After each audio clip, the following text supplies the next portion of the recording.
Salve, galera! Estamos começando aqui mais um Dream Podcast. Oi, gente. Eu mudei minha dicção pro Dream Podcast, que tava meio zoado. Vamos começar aqui o programa 21. 21 já. Número bom, 21. Eu gosto. E hoje a gente tem uma convidada aqui muito especial. Muito especial. Oi, Fiquei muito feliz que você tenha aceitado o nosso convite. Eu fiquei feliz Emanuele com o Sampaio. convite. O pessoal que te chama de Lely, né? De Lely, por favor.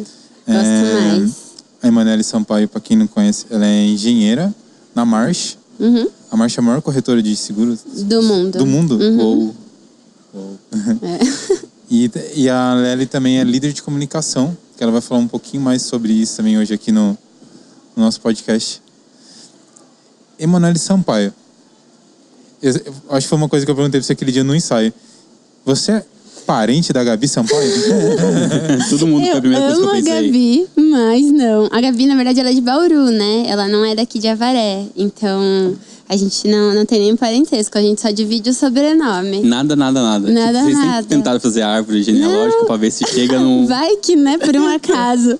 Pode ser, a gente não tentou. Porque aquele dia, quando a gente foi fazer a sessão, eu perguntei, né? Avaré inteiro me pergunta isso. Assim, você é parente da Gabi? Eu já afirmo. A Gabi é sua prima, né? Eu falo, não. Aí você falou, não é nada minha. Eu falei, eu jurava que era. É só minha amiga. Quem não conhece a Gabi Sampaio, né? A Gabi Sampaio tem uma loja bem conhecida aqui em Avaré. E a Emanuele também tem o sobrenome igual.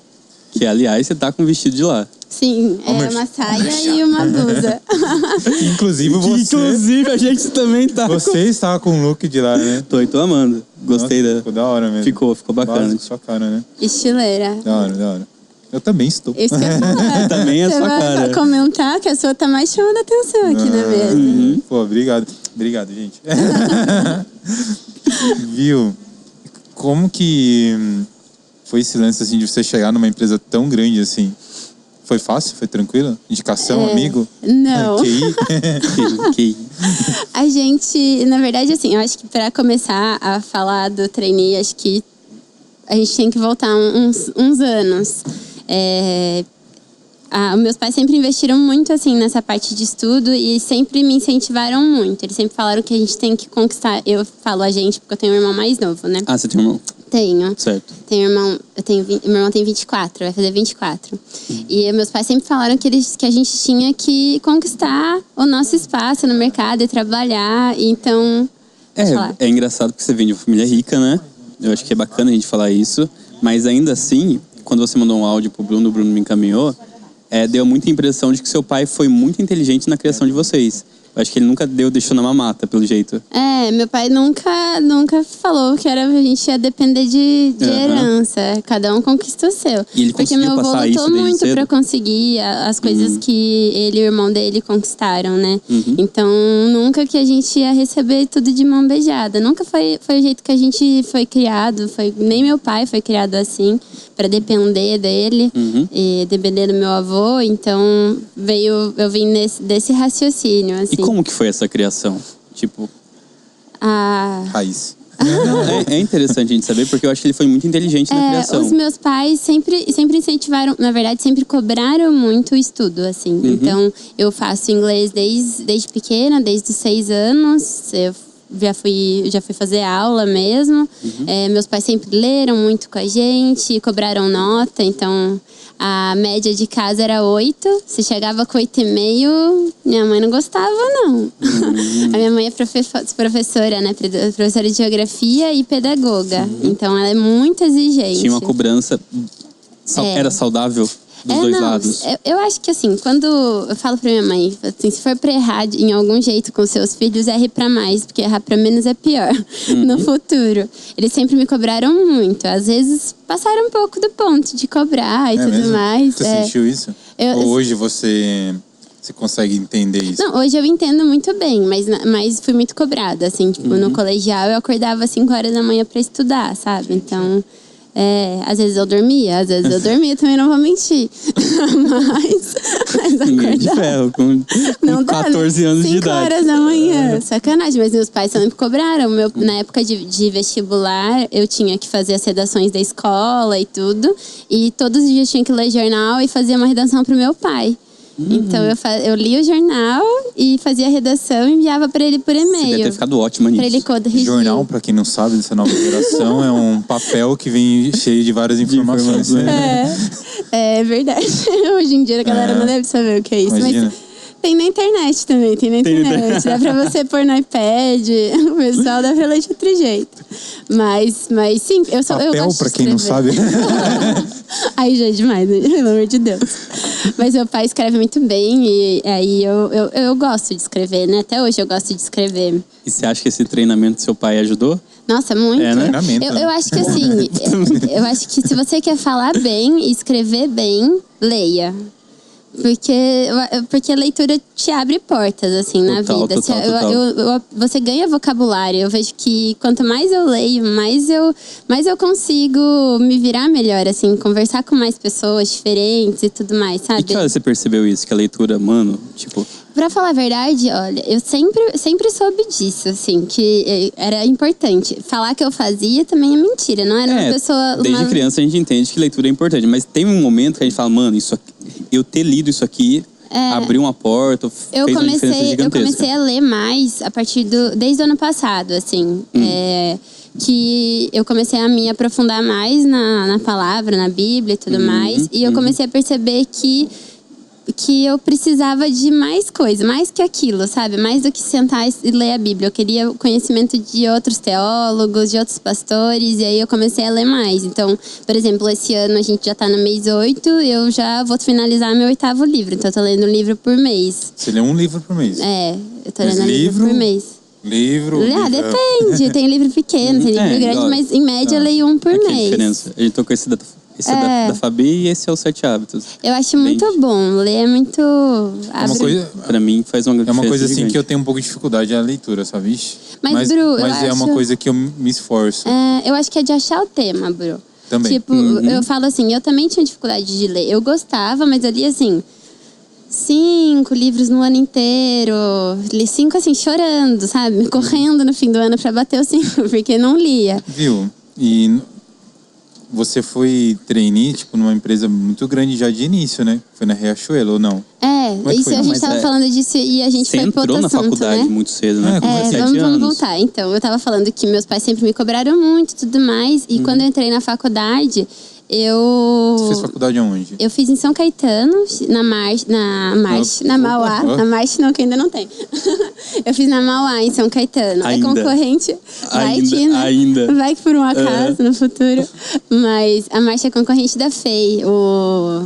Como que era o nome dele que veio aqui esses dias? Emerson. Ele que entrou na FEI e saiu depois, não é? O Emerson nem estudou, né? Ele só entrou. Ele entrou na FEI e saiu. A FEI é concorrente da minha faculdade. Meu pai fez FEI. Ele é engenheiro da FEI. E por que você foi pra outra? Quando, na verdade, eu prestei... Meu pai... Em casa eu tinha 2 opções. Eu fazia FEI ou eu fazia Mauá. Aí, quando eu fui prestar, meu pai é feiano, né? Tipo, não queria nem que eu fizesse a inscrição da Mauá. E quando eu fui fazer o vestibular, teve um café da manhã pros pais, teve todo um, sabe? Um merchan, e conquistou meu pai, porque eu fui com 17 anos pra São Caetano pra morar sozinha, ficar sozinha, me virar. E ele se sentiu mais seguro, assim. Fez uma diferença. Total, eles ganharam meu pai. Ele nem queria que eu me inscrevesse na Mauá. Minha mãe que falou, não, pode se inscrever, vai prestar sim. Aí meu pai falou, vai prestar e não vai fazer. Aí eu fiz. Eu brinco com ele que ele já sabe que a Mauá é melhor, então... Brincadeira, mas a FEI é ótima. É que eu gosto de encher o saco do meu pai. Faz um corte, marca as 2 no Instagram. Briga de Mauá e FEI. Mauá e FEI, Divisão em família por causa de faculdade. Mas é isso, eu entrei na Mauá. Meu pai nunca mais falou comigo desde 17 anos. Motivo, fiz outra faculdade. Não, ele já reconheceu, ele viu que era boa. Assim, É que tem uma rivalidade bem grande entre as 2 faculdades.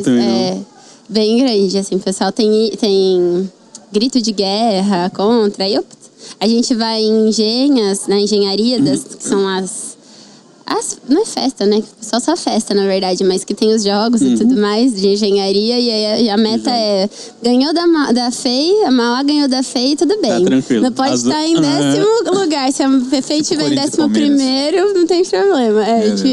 É desse jeito. E quando você entrou na faculdade, tipo, você curtiu o curso logo de cara? Ou foi uma coisa assim que você foi Não, eu sempre gostei. aprendendo a gostar?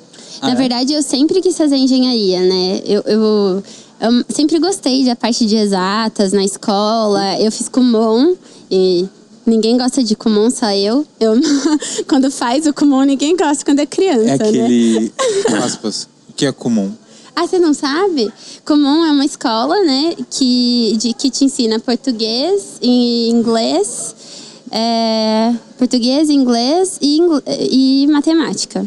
Eu acho que tem mais alguma coisa, mas eu não lembro. E aí tem as lições de casa que você faz. Só que o Kumon surgiu na matemática, é uma metodologia japonesa. Então, a gente aprende de um jeito diferente da escola. E aí você pode ir avançando os livros e tal. Você até adiantado da escola. Então, eu sempre fui 2 anos adiantado da escola. E aí você vai aprendendo a matéria de um jeito diferente, sabe? 2 anos adiantado, mas a cobrança 5 horas da manhã do pai? Meu Deus.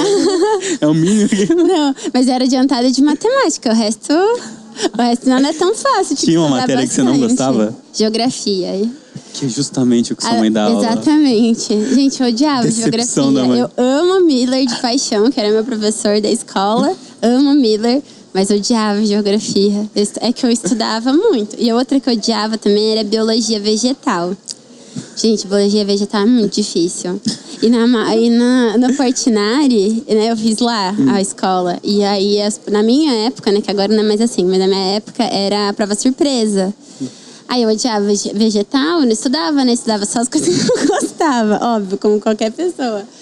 Eu desmaiei no dia que chegou a prova surpresa. Eu comecei a passar mal, nervosa, porque, gente, eu não sabia nada. Assim, geografia ainda tinha uma ideia. Você desmaiou? Eu desmaiei. Eu comecei a passar mal de nervosa. Aí eu fui pro corredor e desmaiei. Tipo, pouco louca. Aí ligaram pra minha mãe, eu tinha que fazer a prova depois. Eu fiquei feliz porque eu consegui estudar. Falei, graças a Deus que eu passei mal. Pelo menos eu estudei pra prova. Os outros alunos... É mentira. A professora tá fingindo. Olha, de verdade. Foi no Einstein isso? Não, foi aqui no Portinari. Era prova surpresa. Portinari. Aluna desmaiando por pressão. Por pressão. Não, pior que o professor era super bonzinho. O professor era muito bonzinho. Eu que era sem noção, era muito nervosa, né? Queria ir bem na escola e não tinha estudado pra prova, comecei a ficar nervosa. Eu lembro que tava sentada na carteira da frente, assim. Aí quando as coisas começam a embaçar, eu comecei a ver tudo embaçando.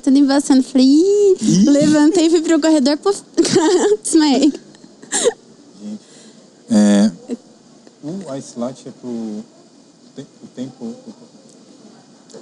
Aqui? Isso, obrigada, Bruno. Vitinho. Obrigado, viu? Nossa, gente, quanta coisa que eu tô bebendo na mesa. Nós estamos recebendo nossos cafés. Feedback.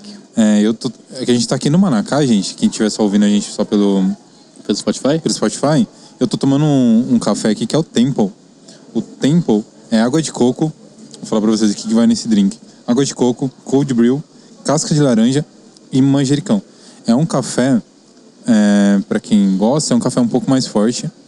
É gelado. Ó. Eu gostei.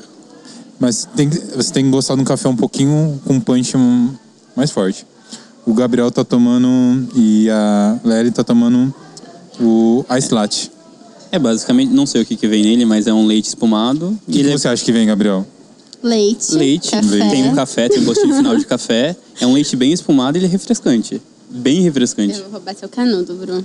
Você não usou. O Ice Latte é um cappuccino, né? Curtiu, Vitinho? O Vitinho tá tomando o Temple também. Cara, gostei.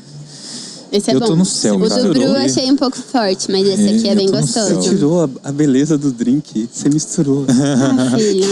Eu queria misturar os sabores, entendeu? Não tem essa Agora eu vou finesse. ter que misturar também. Viu? E aí, você entrou na facu, várias festinhas. Eu não sou a pessoa mais várias festeira bombas, do tal. mundo.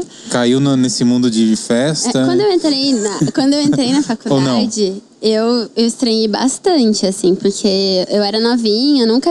Aqui em Avaré a gente anda a pé ou pé de carona, né? Ninguém fica pedindo andando de ônibus, tá? Porque é tudo muito perto. E aí... Eu não imagino você pedindo carona. Quando encontrar a amiga da mãe, essas coisas, eu pedia assim, filho. Tá louco? Eu descia, minha avó morava na rua de baixo. Direto estava atrasada pra ir pra escola, e eu ia lá correndo, tipo, vó, pelo amor de Deus, me leva pra escola. É esse tipo de carona. Tá. Pessoas que eu conheço. Quem imaginou. Mas, gente, eu saio na rua aqui, eu conheço, tipo, pelo menos uma pessoa que eu conheço, a gente encontra, não é? Sim. Sempre. Aí sempre cruzava com mãe de amiga da minha mãe que dava carona, e eu pegava. Assim, eu vou negar, não mais. Como é que foi mudar de cidade? Foi bem difícil pra mim, assim, porque eu sou muito apegada à minha família, sabe? E aí eu fui bem novinha, eu tinha 17 anos quando eu mudei. Eu sou adiantada na escola, né? Fui adiantada quando eu entrei. A gente já percebeu, já. Porque eu sou acelerada. Não. Aí eu atrasei na faculdade, tá tudo certo. Mas a gente já tirou chegou... Eu tirei. Meu pai não tá aqui. Mereço. Meu pai não tá aqui. Gente, mas foi bem difícil. Se eu quiser acordar às 5h45, eu acordo.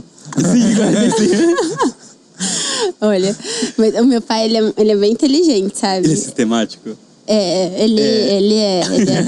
Mas ele é bem inteligente, bem estudioso. E a FEI é tão difícil quanto a Mauá. E a nota, tipo, a menor nota do meu pai foi lá, 8. Se eu tirava 6, nossa, era festa. Eu tava felizona. Às vezes eu tirava 4 e comemorava, a sabe? Média, então, qual que era a média? 6. A média era 6, na minha era 7. A média dele era 8.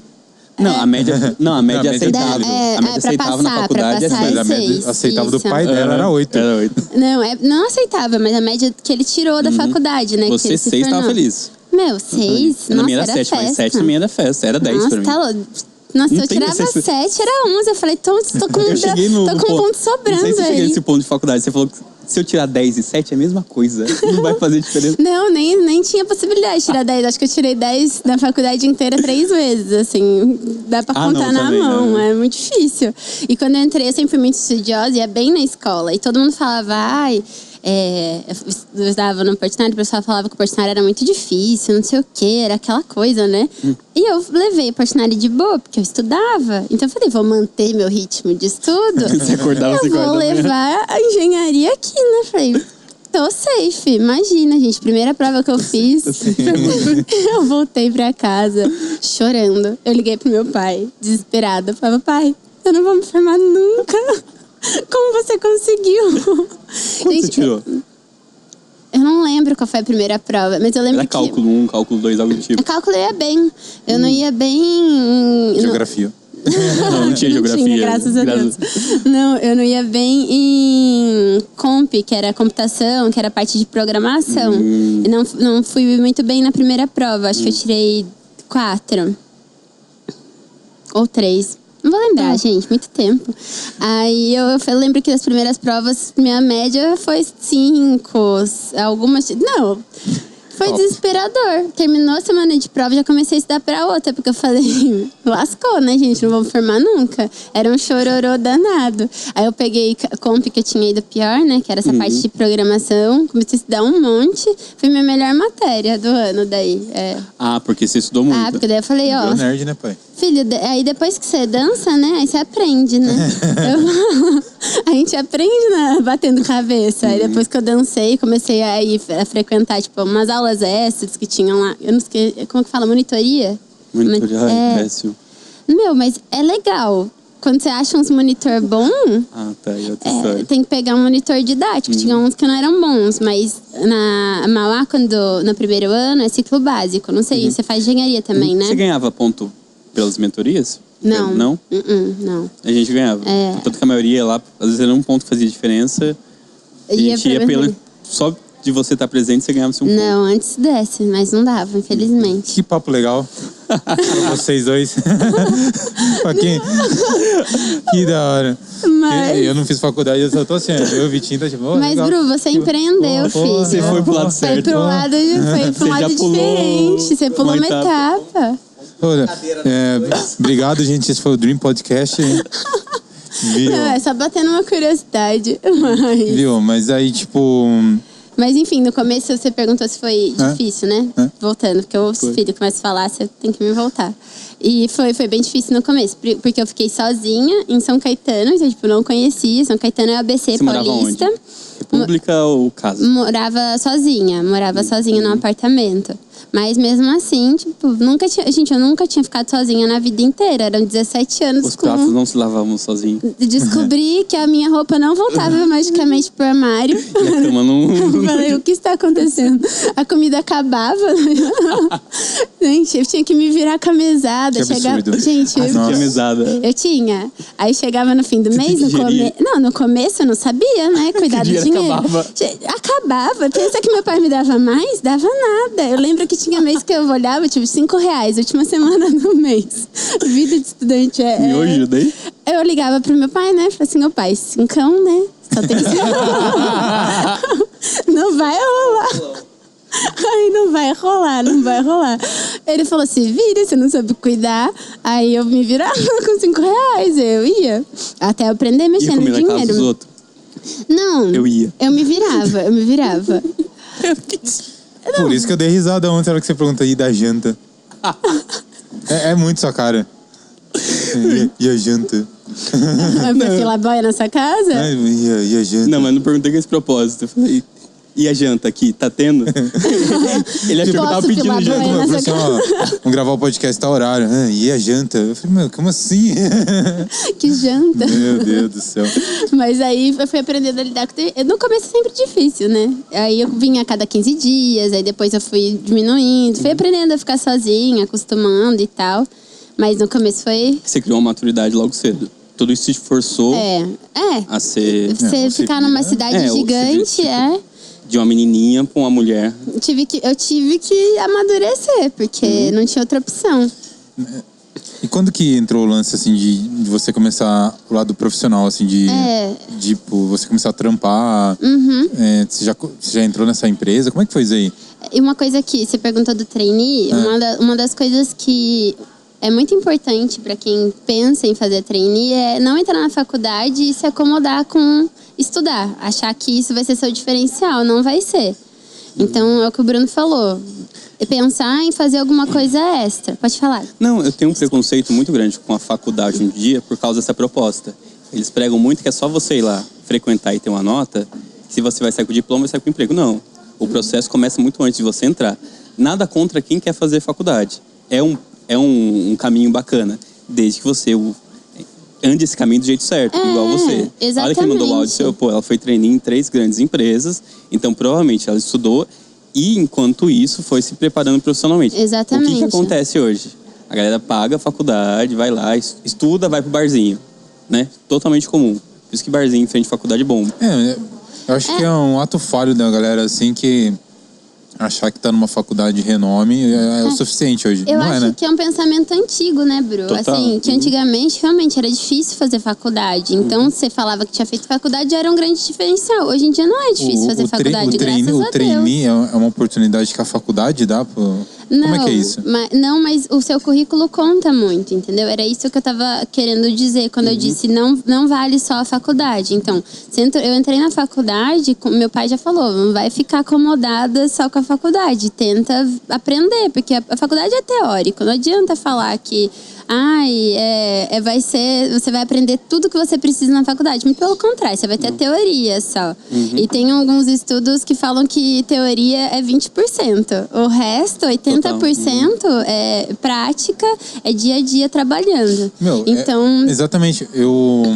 Lá em 2009, assim, um pouco antes de eu começar a fotografar, eu trabalhei numa farmácia. E eu via isso no dia a dia, sabe?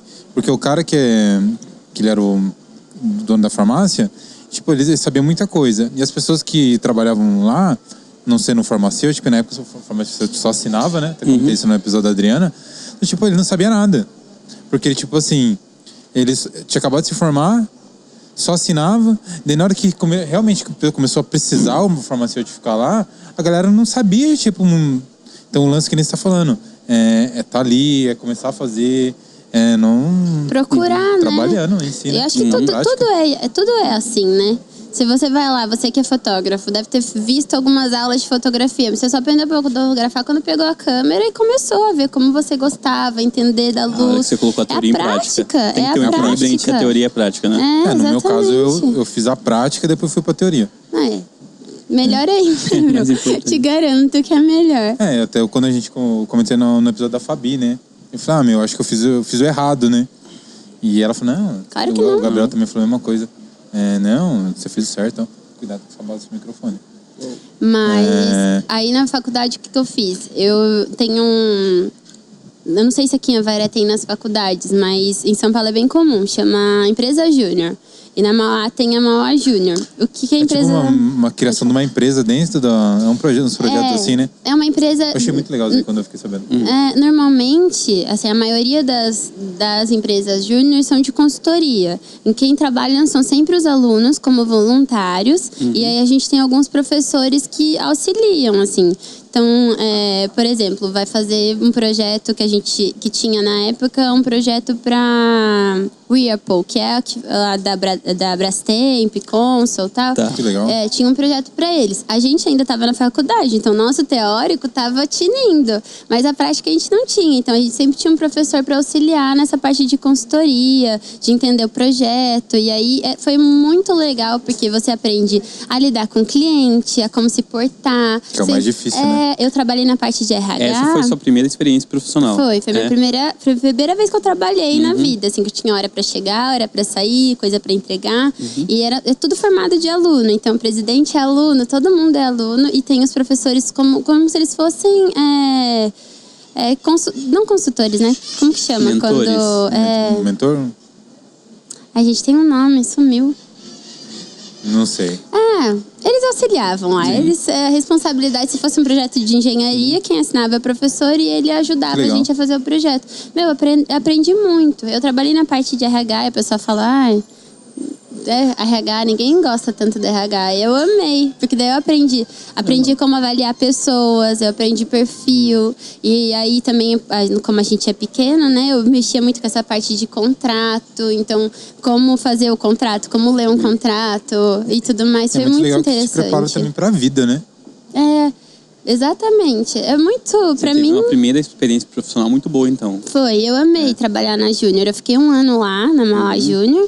E aí, depois disso, eu saí para eu fazer um intercâmbio. Então, é como se eu estivesse fazendo 2 coisas extras já no meu currículo. Mas é uma coisa que você falou bem legal. A gente gravou com a doutora Estela, e ela, no último programa, e ela falou sobre isso daí, né? Ela era médica já, e ela não tinha experiência do lado do ser empresária, do ter um negócio, né? Isso eu acho que falta muito nas faculdades. Por exemplo, assim, você se forma... Você é médico, você é engenheiro, mas se você quiser ter o seu negócio, você não tem base nenhuma. Eles não estudam. Eu acho que isso é muito legal falha. Falou tudo, Bruno. Mas é uma falha que eu acho que eles não têm como suprir, porque eles não têm folha de pagamento para pagar por exemplo, um engenheiro que hoje é empresário. A hora dele é muito cara. Vai muitas vezes... Não sei. Sabe por quê? Porque tem muita gente que é muito disposta a ensinar. Você vê a galera em Hotmart que ganha... Não ganha... Pode ganhar muito, tá? Mas você vê que a pessoa faz muito mais por gostar de ensinar do que por qualquer outra coisa. Mas isso suprir em todas as faculdades é um pouco complicado, né? Às vezes em uma especial, outra, eu acredito que sim. Lá em Sorocaba mesmo, o engenheiro que eu fiz estágio, ele dava aula, mas muito mais pelo prazer de dar aula do que pela remuneração em si. Sim. Aí sim, você via esse lado empresarial, essas dicas realmente... Não só o teórico, sabe? Sim. Ele fazia a gente pensar na prática. Mas acho que toda profissão, assim, eu recebi... eu ia falar em off. Ia falar em off, né? Não tem off aqui. E não tem corte. E não tem corte. Mas eu vou compartilhar, então, aqui. Eu recebi já a proposta para dar aula. E, é uma vergonha, assim, se você for comparar, assim, o que um professor ganha. A minha mãe é professora. Então, eu já dei aula. Então, assim... Durante 1 ano e meio. Você fala, não vale a pena. Você faz porque você gosta. Você quer compartilhar conhecimento, mas não vale. Então, tipo assim, eu acho que é uma coisa assim que, com o tempo, assim, as faculdades, assim, muitos cursos, assim, eu não sei se você concorda, mas eu acho que muitos cursos vão morrer, assim, com o tempo, assim, que são com a faculdade. Então, por exemplo, assim, uma coisa é você precisar ser médico, uma coisa que realmente precisa, mas eu acho que muita coisa vai... Muitas pessoas vão partir pro digital, sabe? Curso online, eu acho que vai pra esse caminho. Eu não duvido. Eu não sei falar pra falar. Tipo, não, isso é uma opinião minha só. Eu não duvido, Bru, do que você falou. Mas eu acho que você falou, Gael, é Gael, né? É Gael. Você falou de aula na faculdade, eu acho que assim... É essencial. Eu fui incentivada a faculdade inteira, escutei dos professores que a gente tinha que empreender, que engenheiro foi feito para resolver problema, que não sei o que, nananana. Acabou a faculdade, meu TCC, a gente fez um TCC com estudo, não dava pra gente abrir uma empresa. A gente ganhou uma premiação da Fiesp e aí a gente falou, vamos abrir uma empresa. A gente não sabia nem por onde começar, sabe? Gente, eu não tinha a menor ideia, eu não sabia se eu tinha que abrir um CNPJ, eu não sabia o que fazer. Eu lembro que eram eu e duas amigas, a gente sentou uma vez e falou, gente, não sei, põe no Google, porque não sei o que fazer. Então, falta isso. Eu acho que assim, do mesmo jeito que os professores incentivam a gente para outras coisas dentro da faculdade, eu não vejo por que não ter uma aula te explicando, olha, para abrir empresa, você faz assim, para pagar, você tem que pagar XY imposto, você tem, sabe, essas coisas, a gente tem que ter noções braças de empreendedorismo. Só que você vê os 20%. Mas sabe que outro dia, Bru, eu tava conversando com uma pessoa que ela descobriu que ela tinha que pagar um dos impostos lá agora. Só que ela já empreende faz, sei lá, 3 anos. Ela não tinha noção. Tinha 3 anos de folha de imposto atrasado. Nossa. Eu não sabia, mas é porque, e assim, não é porque ela fez por maldade. Não, claro que não. É porque a gente não tem noção. Falta de conhecimento. A gente não tem conhecimento nisso. Falta muito. E eu acho que é difícil empreender no Brasil, né? Todo mundo fala isso. É difícil. E fica mais difícil ainda porque a gente não tem noção de como faz isso. Como é que foi, assim, essa frustração de não conseguir montar a sua empresa e entrar... Você entrou na GM primeiro? Eu fui estagiária, daí depois que eu fiz o intercâmbio, eu voltei pro... Você fez intercâmbio aonde? Eu fui pra San Diego. San Diego, meu. San Diego, meu. Brincadeira. Eu fui pra San Diego, fiquei 2 meses lá. Ah, foi rápido. Foi intercâmbio de férias. Foi tomar um bronze lá? Não, fui estudar inglês mesmo. Nem tomei bronze, tava maior frio de dezembro e janeiro. Nossa, passei um frio lascado lá. Foi seu pai que escolheu essa época? Foram meus pais. Caiu a ficha agora. Não acredito. Não, foram meus pais. Mas foi muito bom, a gente aproveitou. Porque eu fui com meu irmão, né? Ah, foi os dois, legal. Foram os dois. Os dois fizeram intercâmbio pra lá. Pra quem não conhece o irmão da Emanuela, é só imaginar ela de cabelo curtinho, porque é idêntico. Com 1,86 m. Idêntico. Mais alto. Mas é igualzinho. Outro dia, eu coloquei naquele aplicativo, sabe? Que muda o rosto da gente pra ver se... Como você seria homem. Gente, é bizarro. Eu vou mostrar pra vocês. Você lembra um dia que eu comentei na sua foto? Eu falei assim, viu, tem 3 de você aí na foto. Que era você, seu irmão e sua mãe, né? Não, e eu acho que nessa foto que você colocou... A mãe também. Muito igual. A gente é muito parecido. E eu acho que nessa foto que você colocou ainda tava minha cunhada. Meu irmão namora faz, acho que 6 anos. 6 anos. Ela é igualzinha a gente também. É, tipo, tudo igual. Que bizarro. A gente é tudo igual. A gente não gastou forminha em casa. Aí Tudo igual. Tudo igual. Mas... E aí quando você voltou de San Diego, né, meu? Você arrumou esse estágio na GM. Daí eu eu voltei em 2016. E aí eu só estudei nesse ano. Só estudei não, né? Procurei outros estágios. Eu entrei em um estágio... foi muito decepcionante, vou contar isso. Porque é bom contar para as pessoas, que as pessoas acham que a gente só passa, né? A gente só conta as flores da nossa vida. A parte ruim a gente não conta. Eu fiz um processo seletivo numa empresa chamada ADP. A ADP é uma multinacional também e eles são dessa parte de gestão de pessoas e gerenciamento. Sabe quando a empresa é grande, normalmente tem um site que você entra nesse portal para tirar férias, para mostrar remuneração. Então eles cuidam de folha de pagamento e de gestão das pessoas. Tem essas plataformas. E eles são bem grandes, é super legal. Eu não conhecia. Quando eu fui fazer a entrevista, aí o gestor, eu fiz 3 entrevistas e uma dinâmica, né? Que é em grupo. E um dos gestores me explicou que lá nos Estados Unidos eles fazem a folha de pagamento de praticamente todas as empresas. E é tão grande que eles usam o índice deles para falar o número de desemprego dentro do país. Então eles são realmente muito grandes nos Estados Unidos e no Canadá. Aí eu tava tudo super entusiasmada, né? Você não escuta um negócio desse, você fala, nossa, voei, achei o estágio da minha vida. Falei, é isso. Gente, eu entrei no estágio, eu fiquei 2 meses sem fazer absolutamente nada. Nada. Eu ia lá, pedia pra fazer alguma coisa, aí meu gestor falava, faz tal coisa, tipo, imprime um papel. Aí eu ia lá e imprimia. Só que, eu tava lá pra aprender, literalmente sabe? a estagiária meme, né? Olha, um cafezinho, eu fiquei tão triste, Gael. Eu fiquei tão triste, porque, assim, eu tinha um salário legal, assim, pra estagiário. Exatamente. Achei que era aquele estágio... Não, isso na época já é obrigatório. Em São Paulo, na verdade, não é obrigatório, né? A gente ganha, na verdade, uma bolsa auxílio. Mas em São Paulo é bem comum. Acho que porque é grande, é distante, então as pessoas gastam pra chegar no lugar e o pessoal normalmente dá o auxílio. Então eu ganhava um auxílio legal. Só que eu não tinha entrado pra ganhar dinheiro, tinha entrado pra aprender e eu não tava aprendendo nada. Gente, eu fiquei muito, muito chateada. E eu sou a pessoa chorando, né? Você já deve ter percebido que eu já falei umas 3 vezes que eu chorei. E eu realmente chorava todos os dias. Ligava pra minha mãe chorando. Eu fui lá, eu pedi pra fazer as coisas, ele falou que ninguém podia me passar nada. Gente, foi um inferno. Foi horrível. Foi decepcionante totalmente. Foi muito. Tanto Qual é o nome da empresa? Chama ADP.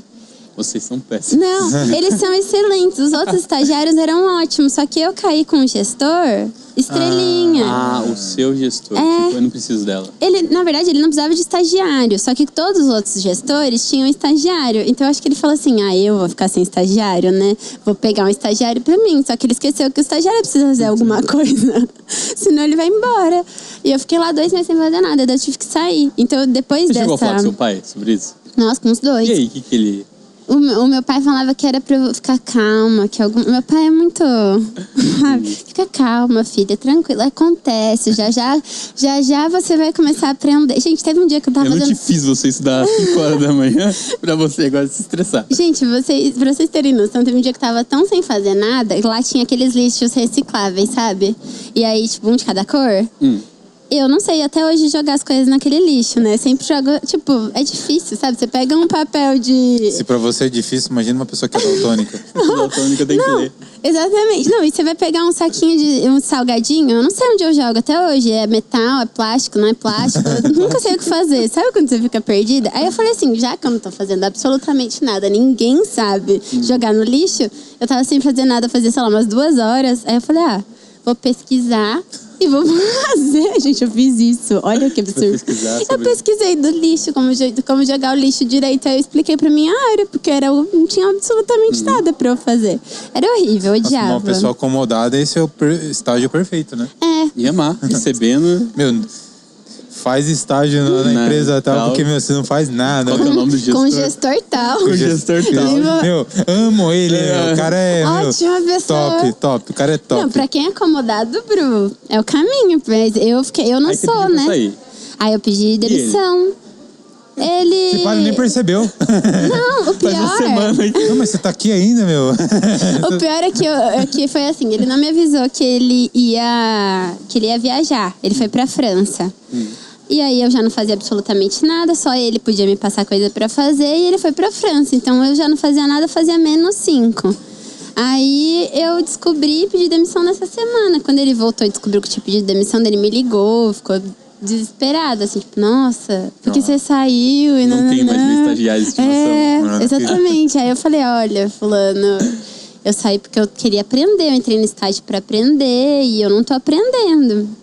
Aí ele entendeu, mas enfim, daí eu saí de lá.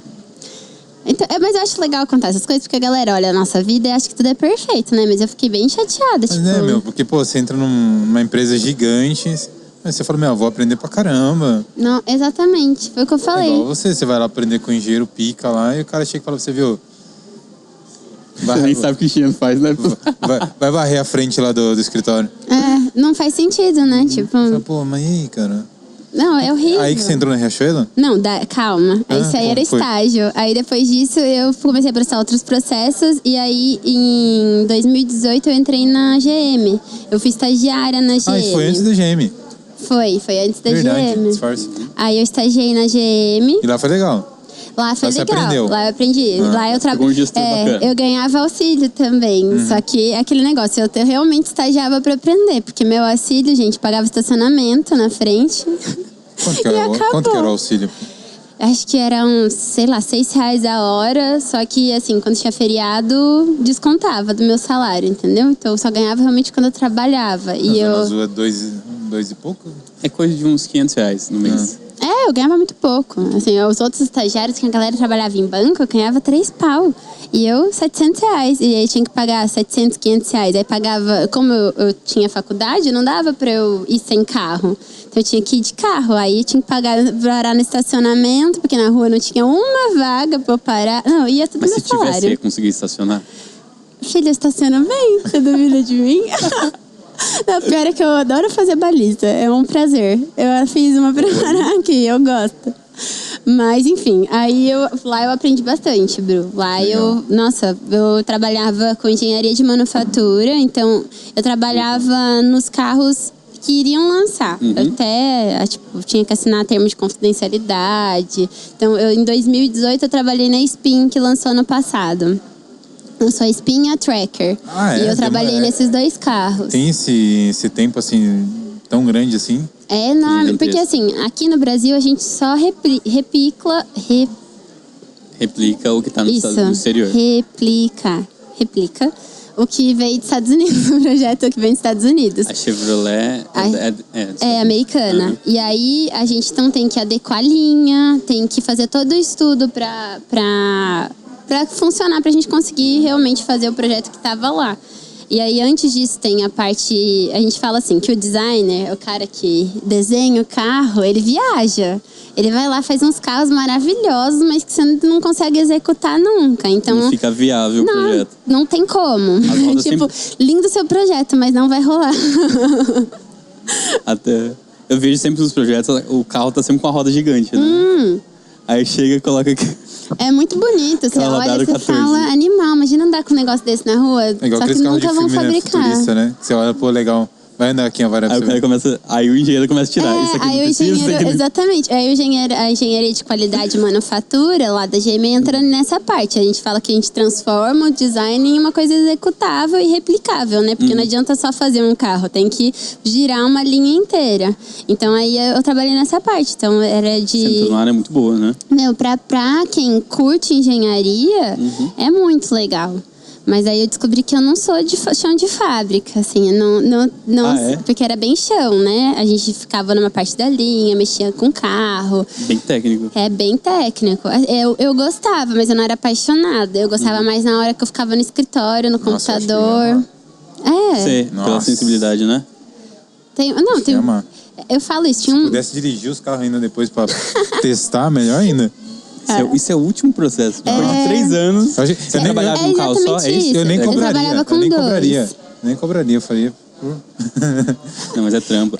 Na época a gente estava trabalhando com 3 projetos e eu fiquei ajudando em 2, né? Então era uma equipe que cuidava de 3. Era uma equipe de engenharia, daí que cuidava então, desses 3. Você começa desde o começo, e aí 3... Duram uns 3 anos de processo? Eu acho que duram de 2 a 3 anos. E aí a gente fica até 3 meses depois do lançamento do carro. Então, pra gente acompanhar se tá funcionando a linha e tal. E depois a gente entrega pra próxima área, que é a área de produção, que realmente toca pra sempre. A marca tá lá, tá fácil, né? Tem um documentário na Netflix que fala um pouco desse processo de carro aí, né? Eu não lembro o nome, mas tem. Eu não vi. Tem? Eu acho muito legal, gente. Legal. Eu não vou mentir. Eu nunca tinha visto, mas assim. o que tu não gostava? É que eu não sou... gostava da Marilene, que trabalhava lá. Meu pior que o pessoal é muito bonzinho. Eu amava a galera de lá. Eu achava a Tracker muito feia. Não era o meu tipo de carro. Eu amava a Spin é muito família. A Spin eu não gostava. A Spin eu não gostava. Eu acho a Spin meio feia até hoje. Mas a Tracker, eu achava muito legal.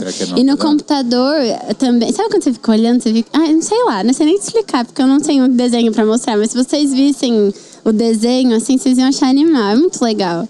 Aí eu amava. Mas o que eu não gostava é porque eu acho que não é meu perfil. Eu sou uma pessoa que ama falar, né? Eu amo essa parte mais estratégica e que é muito mais área de escritório. Então, o chão de fábrica vai mais pra parte de execução e não é muito a minha praia. Não porque eu não gostava. Eu gostava, mas não me identificava tanto, sabe? Saquei. Aí, quando terminou o meu estágio, a GM não tava boa das pernas, né? Do fim de 2018. Boa, não, tava terrível. Foi nessa época que fechou lá nos Estados Unidos, um monte? Ou não? Que aí começou a ter... Teve que ia fechar aqui no Brasil também, né? Não fechou. Não fechou, mas demitiu muita gente. Aí teve um plano de demissão voluntária, primeiro, que durou uns 3 meses, então fim do meu estágio. E depois teve o plano de demissão, que daí é involuntário, que a galera era realmente demitida. E aí, a galera sumiu. Ou seja, né, estava todo mundo sendo demitido, não sobrou uma vaga pra mim, no caso. Não fui efetivada, porque o estagiário não é efetivado, né? A gente não é CLT, é só um estágio. Aí eu me formei e não tinha emprego. Como eu já sabia que a GM estava mal das pernas, eu estava desde julho, agosto, já me inscrevendo para os processos de trainee. E eu prestei muito processo de trainee. No fim, eu estava fazendo estágio, TCC, eu tinha prova ainda na faculdade no último ano. Mas você estava formada já?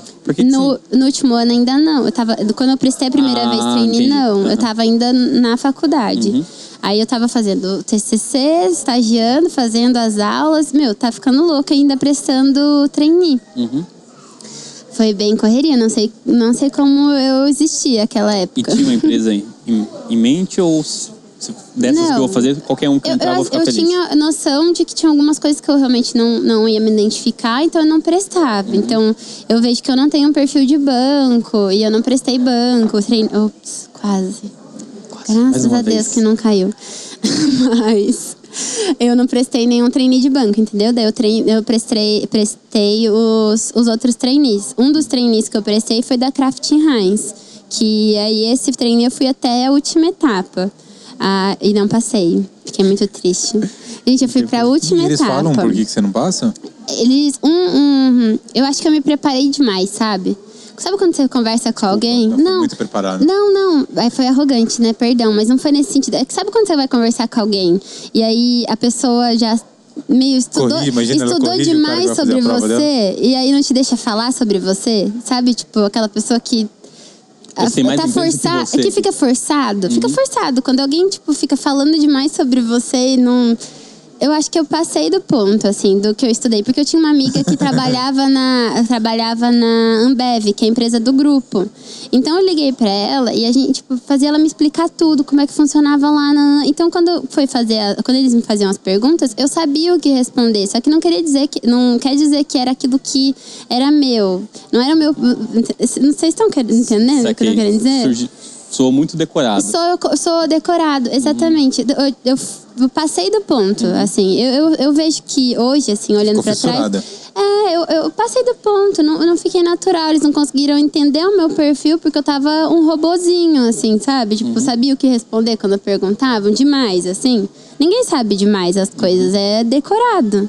Aí eles não gostaram, obviamente. Eu lembro que quando eu saí de lá, porque eles não falam na hora se você passou ou não, eu tinha certeza que eu não tinha passado. Porque eu olhei e falei, não, eu passei. Eu falei, eu errei. Eu passei do ponto, eu forcei, eu decorei as coisas. Não era isso que eles queriam. Não, mas é bacana você ter tido essa sensibilidade. Era pior que talvez ela fosse embora. Mano, certeza que o cargo é meu. Depois não... Não, é porque é horrível conversar com alguém que... avaliar alguém que tá com um monte de coisa de um script decorado ali. Não soa natural, né? Imagina ela respondendo, né? Então, a empresa foi fundada... Não, eles colocavam a gente... Normalmente, quando fazem nessas últimas etapas, colocam a gente em algumas situações. Então, eu sabia que eu sei, né? Vocês devem saber. Se vocês conhecem alguém de Ambev e tal, que eles têm um perfil mais agressivo. Então, te colocavam em algumas situações e eu sabia... Você falava assim, sei lá...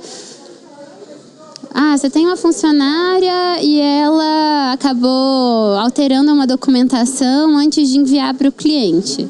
E ela não poderia fazer isso.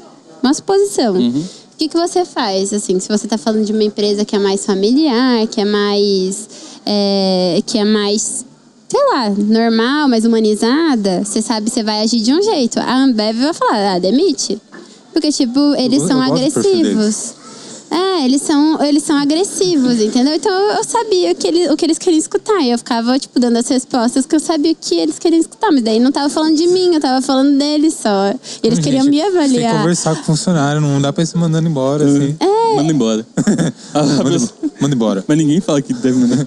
Tipo, não, você vai lá e conversa. Tipo, eu dei uma suposição, não quer dizer que eles realmente mandam. O que você falou lá? Demissão voluntária? Dele falou. Viu, acho que você tem que fazer demissão voluntária. Você vai estar convidado a se retirar.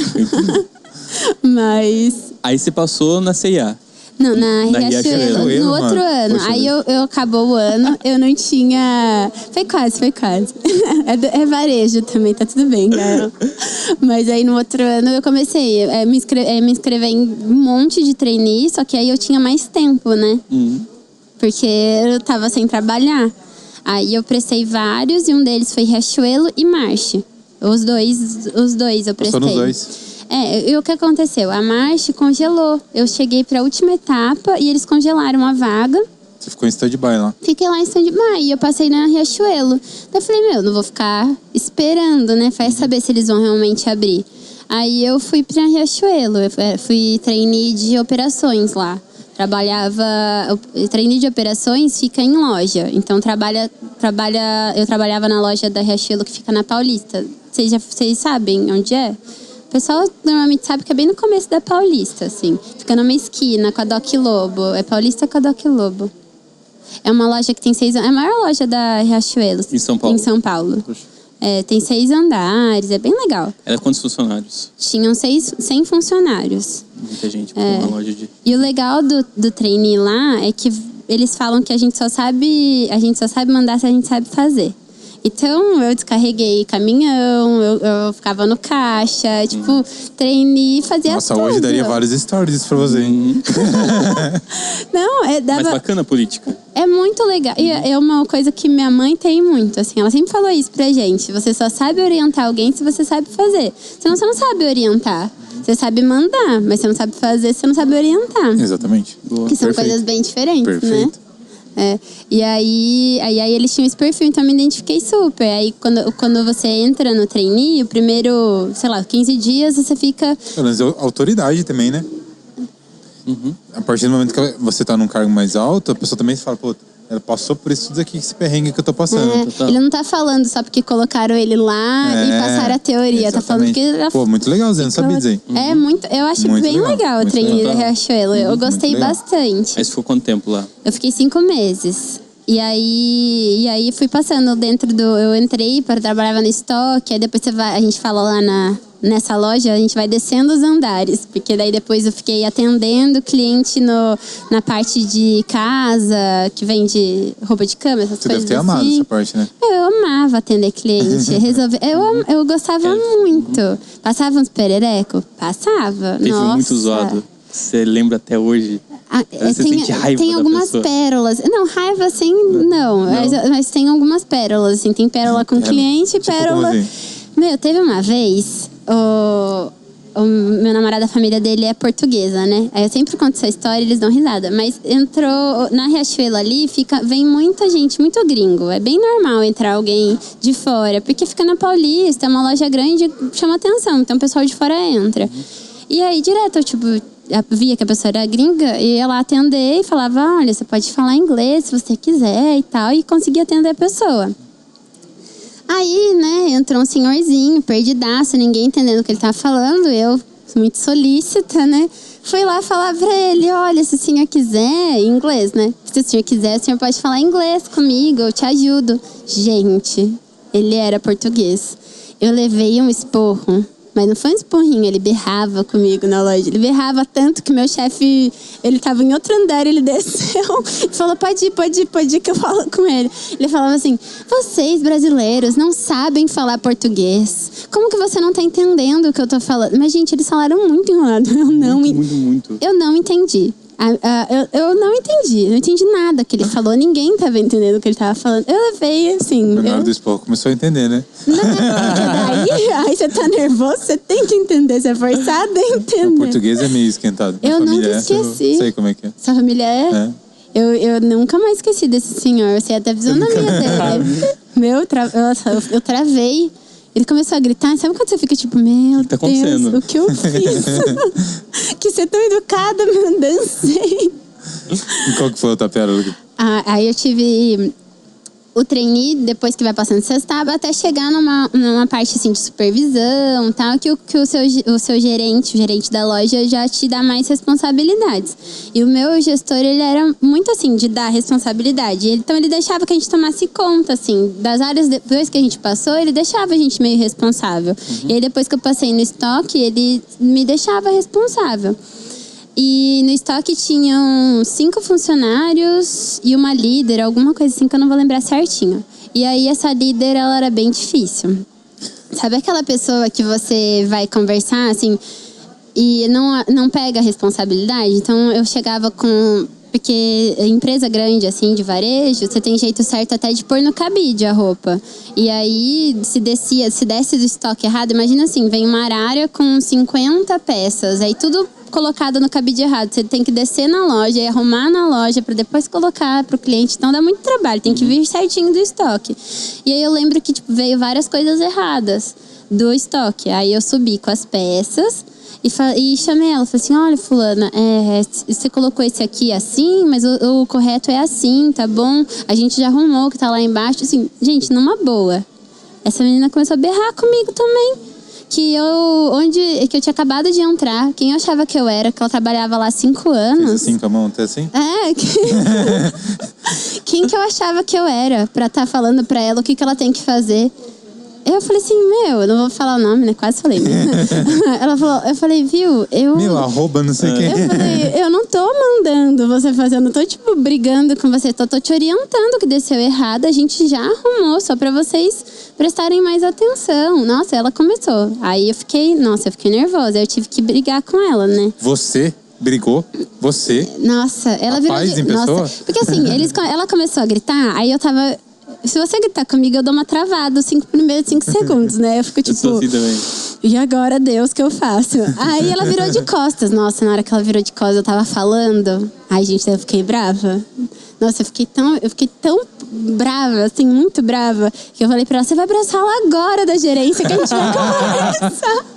Aí ela subiu na sala, eu tremi inteira. Aí meu gestor veio e ficou na porta. Daí eu achei que ele ia resolver, né? Mas aí, como ele adorava dar responsabilidades, ele falou assim, não, pode resolver, Manoel. Aí eu comecei, tipo, conversar com ela, explicar que ela não podia falar assim comigo. E que eu, tipo, tinha autoridade pra falar aquilo, porque o nosso gestor deu aquela autoridade pra mim. E eu não faltei com respeito com ela, então eu não admitia que ela faltasse com respeito comigo, sabe? Foi assim, perereco. Eu fiquei tão nervosa, eu nem lembro direito o que eu falei, mas eu fiquei tão nervosa que daí eu falei pra ela ir embora, né? E na hora que ela saiu da sala, uma amiga minha entrou, eu abracei, mas eu chorava, gente. Nossa, eu chorava de nervosa, de ter brigado, sabe? De ter... Nossa, foi descontrole, assim, total. Eu falei, eu só fui orientar, ela não precisava ter gritado comigo, tipo, não tinha necessidade nenhuma. Aí depois a gente teve que demitir ela. Por que será, né? Um amor de pessoa? Não, gente, ela era fogo. Foi uma paz depois que ela saiu.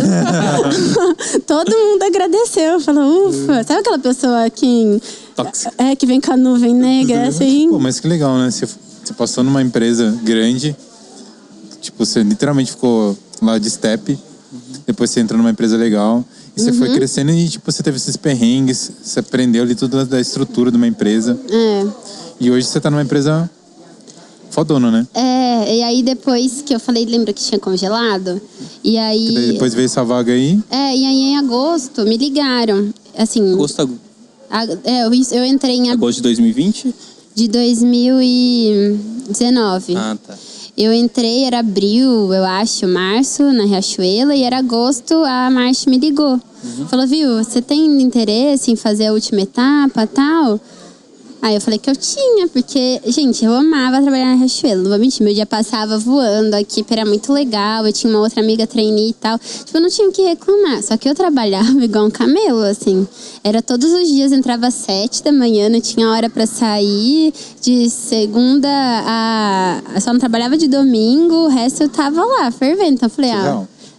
não, eu amava, aprendi muito, não posso reclamar, mas aí a marcha era uma oportunidade de trabalhar de segunda a sexta, mais tranquilinho. Eu falei, vou prestar, né? Meu gestor era muito meu amigo na época, eu sentei com ele, falei, olha, me chamaram para prestar a última etapa dessa empresa, tal. Expliquei a situação, falei, você deixa eu prestar? Você acha que você pode me liberar o dia e tal? Nessa E ele época, como é que deixou. era isso? Você morava em São Paulo? Você morava em Avaré? Eu tinha mudado para São Paulo Você já. mudou de São Paulo. Eu morei em São Caetano uns 3 anos, eu acho. E aí depois meu irmão foi pra lá, pra fazer cursinho e tudo mais. E aí quando ele foi, meu irmão faz PUC São Paulo, né? E aí a gente mudou pra São Paulo, porque eu já tava procurando trabalho por lá e ele ia fazer faculdade, a gente achou que era melhor. Aí eu já tava morando em São Paulo. E nessa época você já, você era 2019, super recente, né? Super recente. E nessa época você já frequentava as igrejas lá? Como é que foi esse lance daí? Como é que foi essa transição, assim? Porque hoje você é bem dedicada à parte religiosa, sua espiritual, né? Mas, Bruno, Como nem que era sempre isso? foi assim. A gente que é evangélico normalmente fala, nasci em berço evangélico. Tem esse costume, né? Então, quando minha mãe estava grávida de mim, ela se converteu. Ela era católica e ela se converteu. E aí eu fui criada, então, num ambiente de igreja, assim. Meus pais liam, a minha mãe fazia, a gente chama de devocional, então ela lia a Bíblia com a gente de manhã todos os dias e orava, explicava a palavra e tal. Então eu sempre fui crescendo nesse ambiente. Mas eu falo, ser ensinado sobre não é ter um encontro com Deus. São coisas diferentes. Ajuda muito, né? A gente não tira o mérito dos seus pais. Não, com certeza foi uma base muito forte. Exatamente. Mas talvez não seja... Mas você precisa de ter um encontro com Deus, sabe? São coisas distintas. Então, e raramente esses momentos vêm quando a gente é jovem ou quando a gente é criança, né? Não sei, sabia? Porque hoje em dia eu até achava isso, mas hoje em dia eu conheço pessoas que teve Nossa, tem gente com 13 anos, 7 anos que Deus transformou. E aí eu não tinha tido, embora eu tivesse crescido nesse ambiente, eu não tinha tido encontro com Deus. Então era bem religioso, assim. Eu ia à igreja, eu orava e tal, mas bem religiosa, não tinha essa fé em Deus, esse relacionamento com Deus mesmo. E aí eu passei por um relacionamento abusivo que me distanciou ainda mais de Deus, porque... Por quê? Ele falava que eu não era digna de Deus e que Deus... Não. E ele falava que não era digna, não precisava nem ir pra igreja, porque eu não... Deus nem tava me escutando. Então eu acabei, já tava péssima da cabeça, me afastando ainda mais. Ele conseguiu fazer sua cabeça. Filho, muitas coisas. Não só nisso. Não, é bacana a gente entender que às vezes quem tá ouvindo tá passando por momentos muito semelhantes, né? E assim, depois disso, até é importante falar isso. Ele falava, você não é digna de Deus, de conversar, de ter relacionamento, você tá viajando. Eu acreditava na época. E quando eu terminei e fui tentar, né, procurar Deus, tinha uma amiga na faculdade que ela me levou para um grupo de oração que tinha dentro da igreja. Não sei se vocês conhecem o Dunamis. É um movimento cristão bem grande aqui no Brasil. E o Dunamis tem o Dunamis Pocket, que é tipo esses grupos de leitura bíblica e oração e tal. E aí ela me levou para um Pocket. E aí depois de lá foi assim, muito legal. Eu lembro que o ambiente, a atmosfera do ambiente era diferente já. Mas até você terminar, demorou você entender que tudo que ele tinha falado pra você era mentira? Demorou muito, fiz terapia, ixi. Então, até, se você começar a ir na igreja, teve um tempo lá na grande... não, pra voltar a ir na igreja não demorou. É porque assim, quando a gente tem a base cristã, você sabe aonde procurar ajuda. Então eu já tentava, quando tudo aconteceu, eu falei, não, eu preciso tentar voltar. Só que eu ainda tinha aquele pensamento de que eu não era digna. Então, eu buscava Deus e me boicotava, sabe? Quantos anos você tinha nessa época? Eu tinha uns 21, 22 anos. Foi nessa época da faculdade, Não, daí já era na época da... Foi na época da faculdade. Foi, né? Que eu tive um relacionamento. Quando você tava na faculdade, você tava nesse relacionamento? Sim, no começo da faculdade. Foi antes do intercâmbio. Aí eu fiz o intercâmbio e foi no intercâmbio que eu... Na verdade, meus pais mandaram pra lá pra me ajudar. Antes do... Seus pais perceberam, então. Foi um pouquinho antes da GM, então, naquele tempo, né? Foi entre, né? Foi uns 2, 3 anos ali. Foi antes da GM, bem antes da GM, na verdade. Uns 3 anos ali, então, meio nesse relacionamento. Foram uns 2 anos. 2 anos e um pouquinho nessa... O relacionamento durou, então.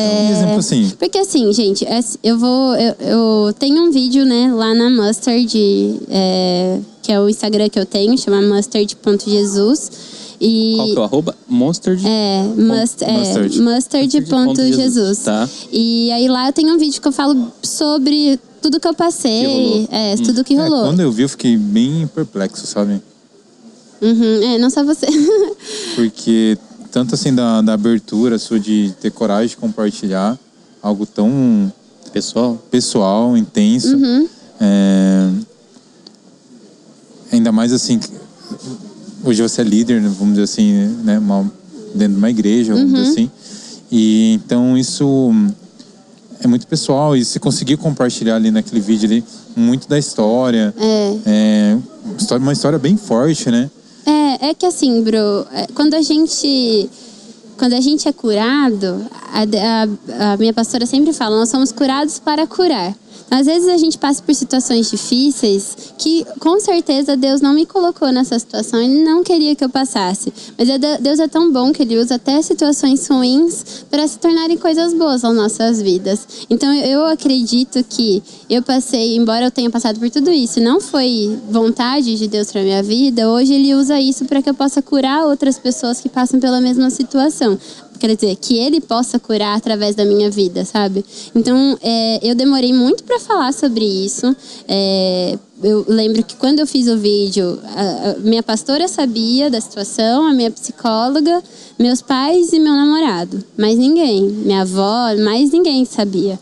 E eu comecei a orar, porque eu sentia muito direcionamento de Deus de que eu precisava falar sobre isso, porque muitas mulheres passam sobre isso. E a gente... muitas vezes vê, por exemplo, uma mulher que apanha e continua com o marido e a gente fala, tá lá porque quer.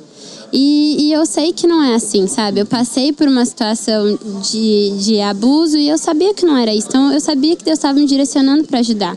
E eu comecei a entrar em oração. Falei, olha, Deus, eu tenho vergonha, eu não quero me expor. E, principalmente, eu nunca quis fazer aquele vídeo para expor a pessoa, para falar mal da pessoa, porque isso não vai me edificar e não vai me levar a lugar nenhum. Se eu quisesse fazer alguma coisa, teria feito legalmente, não em um vídeo, sabe? Nunca foi minha intenção. Minha intenção sempre foi ajudar. Eu falei isso para Deus. E eu não ia fazer. Só que eu continuava incomodada, sabe? Aí um dia eu tava em São Paulo com meu namorado e a gente parou num posto. Eu nunca desço no posto, né? Sempre fico no carro, que eu morro de preguiça de descer pra pagar. Mas aí nesse dia eu desci pra pagar. E eu abri a porta e tava passando Fantástico, bem a namorada do Nego do Borel, na época, entrevista com ela. E bem na época ela tava relatando uma coisa que eu passei, sabe? Da Reis. Tá. Ela tava falando exatamente o que eu passei. Gente, não é coincidência, sabe? É coincidência demais pra ser coincidência. E aí que a gente brinca e fala, é Jesuscidência. Jesus te respondendo, sabe? Tipo, foi uma resposta da minha oração. Na hora que eu olhei aquilo, eu arrepiei inteira. Eu falei, putz, Deus, você tá falando que é pra fazer. Ela viveu literalmente um relacionamento abusivo, do cara manipular ela pra... Ele batia, ele também abusava sexualmente, e foi bem nessa hora que eu entrei no posto, assim, pra pagar, e vi o vídeo, a entrevista, eu falei, nossa, é resposta, porque eu nunca assisto Fantástico, né? Eu já tava curada. Isso não é... Hoje eu consigo conversar sobre isso tranquilamente, sabe? Pode chorar, não tem problema. Não vou chorar, não. Graças a Deus, eu realmente tô muito bem resolvida. Mas mexeu assim, vou ter que fazer o vídeo, sabe? Tipo, agora... falei, agora Deus tá me chamando. E aí eu fiz o vídeo em casa. A Mustard tinha 100 seguidores, assim, tipo, não, menos. Eu acho que eu tinha 80 seguidores, tipo, não tinha ninguém. Eu já tenho pouco, né? Eu acho que eu tenho 820 hoje. É pouco. Mas na época tinha menos ainda. Então eu falei, ninguém vai assistir um vídeo de 30 minutos no Instagram. Tinha certeza que ninguém ia assistir, gente. Eu fiz porque, assim, em obediência mesmo, a Deus. E aí, depois disso, acho que alcançou, a última vez que eu vi, tinha alcançado mais de 2.000 pessoas. Que pra uma pessoa que tinha pouquíssimos seguidores é muita coisa. É gigantesco. E aí eu até assustei. E foi assim, uma bênção, porque muitas mulheres foram me procurar e procurar a minha igreja, a minha pastora, pra conseguir se curar. Então tinha muita mulher que tinha passado por essa situação, que até hoje tinha trauma, ou estava passando. Então realmente foi um direcionamento de Deus pra ajudar as pessoas, sabe? E aí foi... E tem algum texto bíblico que você... Quando você pensa na sua situação, você se identifica muito com esse texto? Não sei, tipo, você foi na igreja e você ouviu aquele texto que te reconfortou muito? Que vocês perguntaram, quando que eu me aproximei de Deus? Eu me aproximei de Deus no dia que eu entendi o quanto eu era amada.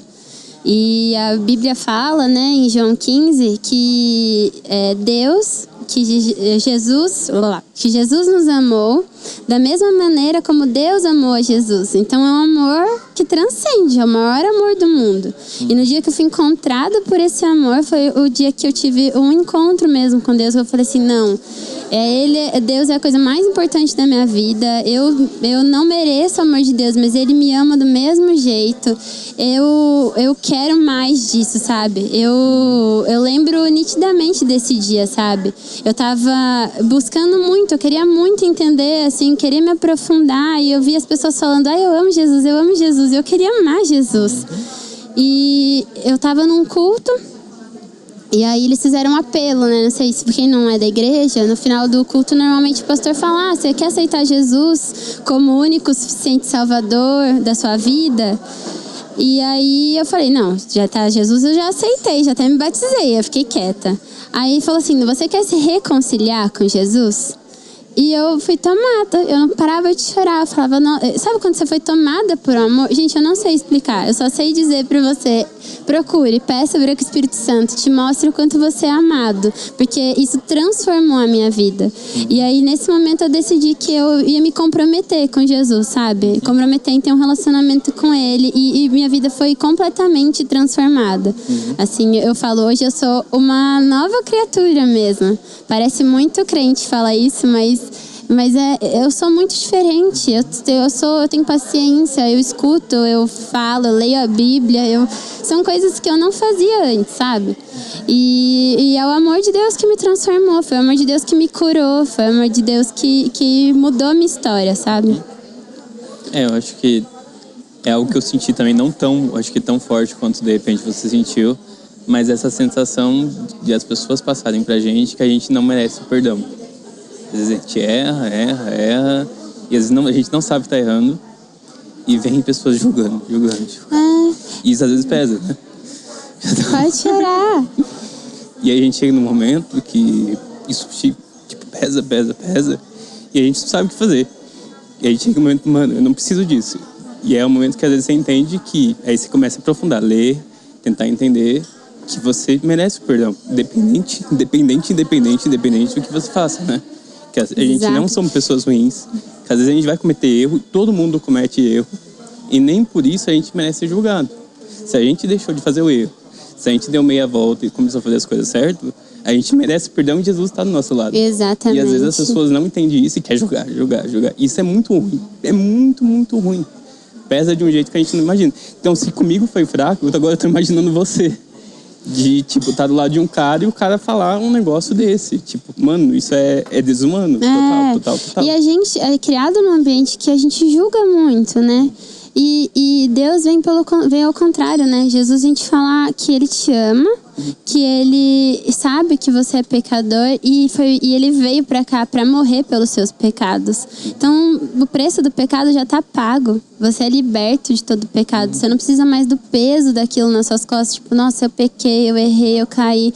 Não, se você é amado, Deus veio pra mudar a sua história. Jesus veio pra voltar, pra fazer com que você volte a ter um relacionamento com Deus. E é por isso que o Espírito Santo é tão maravilhoso, sabe? Por isso que Ele nos enche com o amor dele, pra que a gente possa crescer em relacionamento com Deus, sabe? E esse sentimento de não ser perdoado, puxa, É massacrador, né? É completamente errado. Você é perdoado. Jesus já morreu pelos seus pecados. Você é perdoado. E quando a gente fica com esse peso dos nossos erros, isso impede com que a gente melhore. Quantas vezes a gente não erra e aí eu errava e falava, agora eu já errei mesmo, já era, não tem mais o que fazer. Vou continuar errando e continuava errando e fazendo coisas que eu sabia que não eram legais, sabe? Gente, quando eu tava nesse relacionamento, eu mentia tanto pros meus pais que meu pai teve que colocar um GPS no meu carro pra saber onde eu tava. Eu não sabia onde eu tava, de tanto que eu mentia, sabe? E eu sabia que eu tava fazendo uma coisa errada, só que eu falava, agora eu já fiz. E eu continuava num ciclo. O pecado te escraviza. Total. O pecado te escraviza. E eu era escrava das minhas mentiras. Eu era escrava dos meus pecados. E aí, quando você tem encontro com Jesus, você entende a graça, que é um favor imerecido. Você não merece, mas Ele te ama. Ele veio, morreu por você. Você é livre. Isso tira um peso, você começa a viver tão leve, sabe? E é por isso que eu acho Jesus tão maravilhoso. Eu sou apaixonada por Ele. E é engraçado que quando a gente também tive uma base cristã muito forte, né? E muitas vezes a gente não faz coisas que todo mundo faz. E a gente é taxada, pra quê? Você não tem liberdade? E é justamente ao contrário, né? Esses princípios, quando a gente coloca em prática, a gente encontra a verdadeira liberdade. Exatamente. Porque quando a gente vive uma vida de liberdade, de uma vida libertina, né? Hoje em dia, aí sim a gente vira escravo. Escravo de quem? Dos nossos desejos, dos nossos pecados. E isso é muito ruim. É muito melhor você seguir um princípio que às vezes até pode ser às vezes difícil, né? Porque a gente é imperfeito, mas você tem uma consciência limpa, uma vida saudável, do que você ir pelo outro lado que tem a liberdade falsa, né? E viver uma vida cheia de escravidão, cheia de consequência, que lá na frente a gente vai pagar o preço alto desses pequenos detalhes que... Exatamente. E assim, eu falo que a Bíblia é o manual da vida. Tem um jeito... Deus está te obrigando a fazer do jeito que Ele escreveu? Não, nenhum momento Jesus te obriga, nenhum momento Deus te obriga. Ele te dá o poder de escolher. Não é livre-arbítrio, mas você tem o poder de escolher o que você quer fazer da sua vida. Mas é fácil ser cristão? Não é fácil. Só que você tem que ter a visão de futuro, sabe? Ontem eu estava fazendo um curso e o professor falou assim, teve uma das pessoas que, como chama? Que eram sócias da Apple, né? Que fundaram a Apple, ele saiu no começo, vendeu a parte dele por 30 milhões. E hoje a gente sabe que uma ação da Apple é tipo, lá em cima, o cara perdeu dinheiro, entre aspas. E aí ele falou isso, não desista das coisas que você tem feito no seu primeiro desafio. Então, quando você começa a fazer, o cristianismo não é fácil. Você está procurando uma religião que seja cômoda, você está procurando uma religião errada, porque o cristianismo te molda, ele te confronta os seus pecados, os seus desejos, a sua vontade. Só que lá na frente, a vitória é garantida, sabe? Lá na frente, a sua colheita vai ser uma colheita tão boa que você vai olhar pra trás e falar assim, valeu a pena, sabe? Valeu a pena obedecer, escutar o que Deus queria pra minha vida. Porque a Bíblia fala que os planos de Deus para as nossas vidas são muito maiores e muito melhores do que a gente tem capacidade de imaginar. Se a gente consegue fazer planos bons, imagina Deus que é perfeito, que criou você e criou você com propósito, sabe? Então eu prefiro descansar nos planos de Deus. Pra mim é muito mais fácil falar, Deus, ei, que eu faço, que eu sei que vai dar certo no final, do que sair fazendo as minhas vontades. Quando eu saí desse relacionamento, não foi de cara que eu consegui viver o que Deus queria pra minha vida. Muito pelo contrário, minhas amigas na faculdade falavam, não, você tem que sair, tem que curtir a vida, você tem que festar, você tem que conhecer outras pessoas e tudo mais. E por um ano da minha faculdade, no último ano, eu falei, não, vou fazer tudo isso. E me deixou mais vazia do que eu era. E é um vazio terrível, né? É horrível, você não se sente preenchido. Você vai pra festa, você fica felizão. Nossa, festa, legal. Você volta pra casa, aquela depressão. Acabou, sabe? Te enche por um período.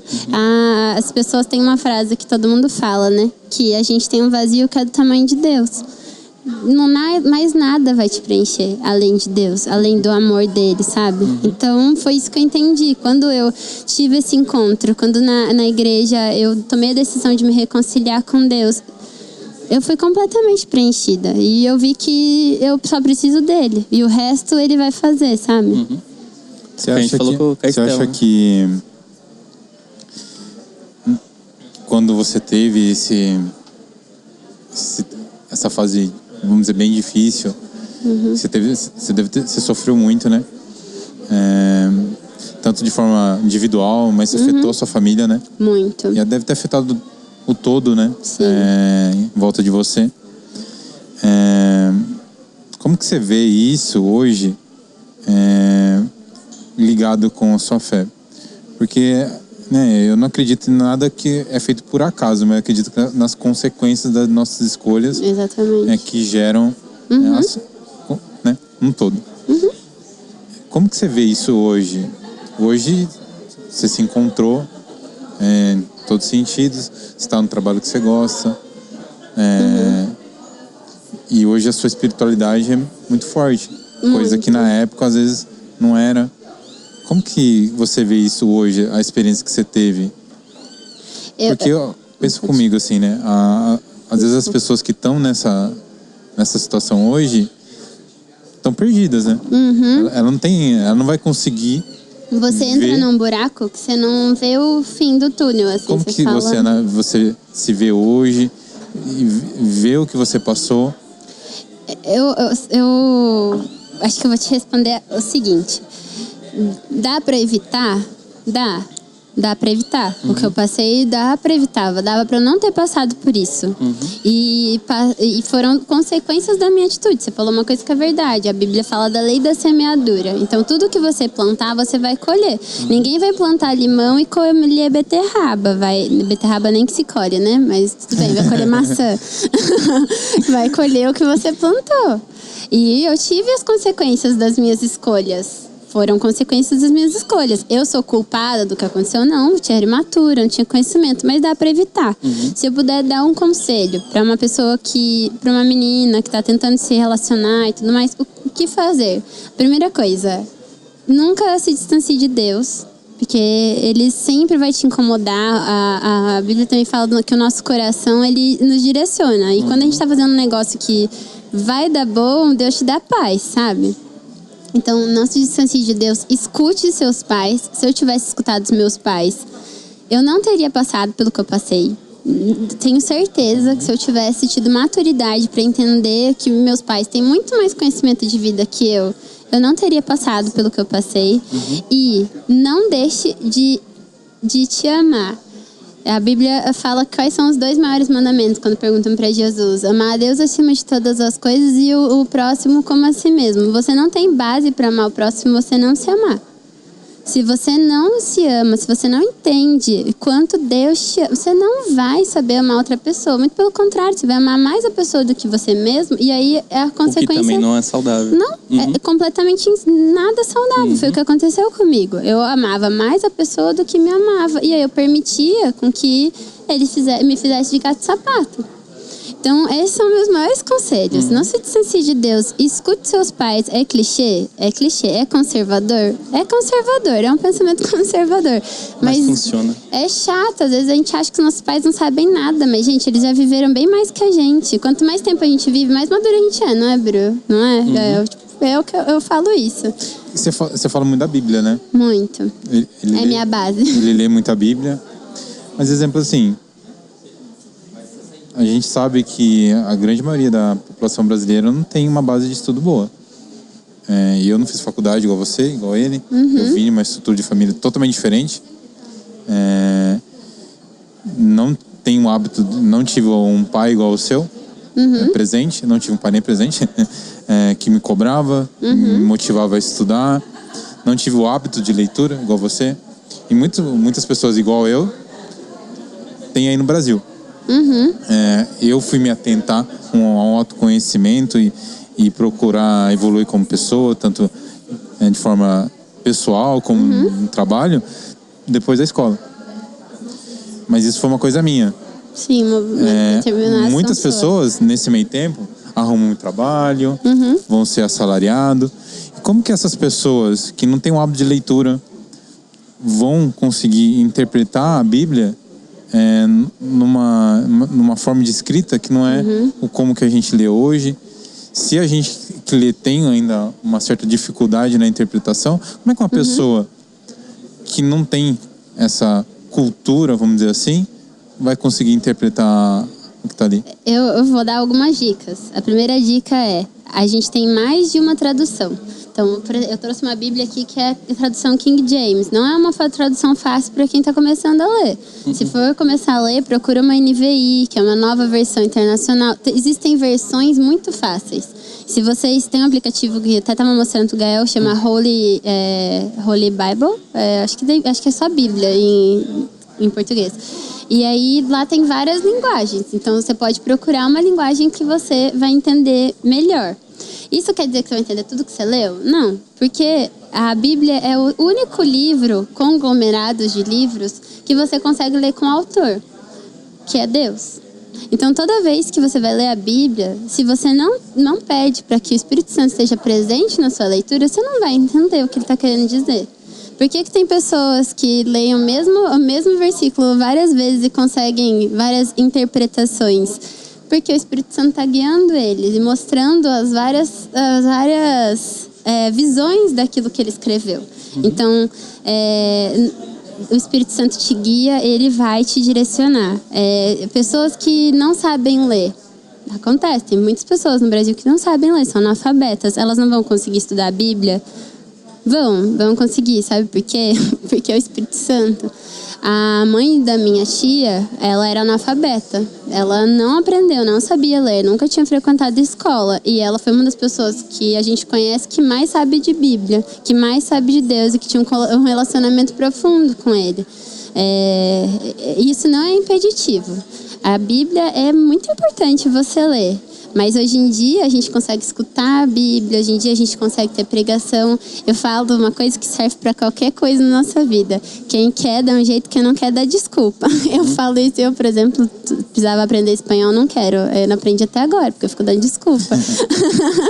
E aí a Bíblia é a mesma coisa. Então, se você quer aprender a Bíblia, se falar, não, acho difícil, procura livros de estudo, sabe? Tem um pastor que eu amo, chama Pastor Hernandes Dias Lopes. Ele é pastor da Presbiteriana, e Presbiteriana é muito voltada a estudo.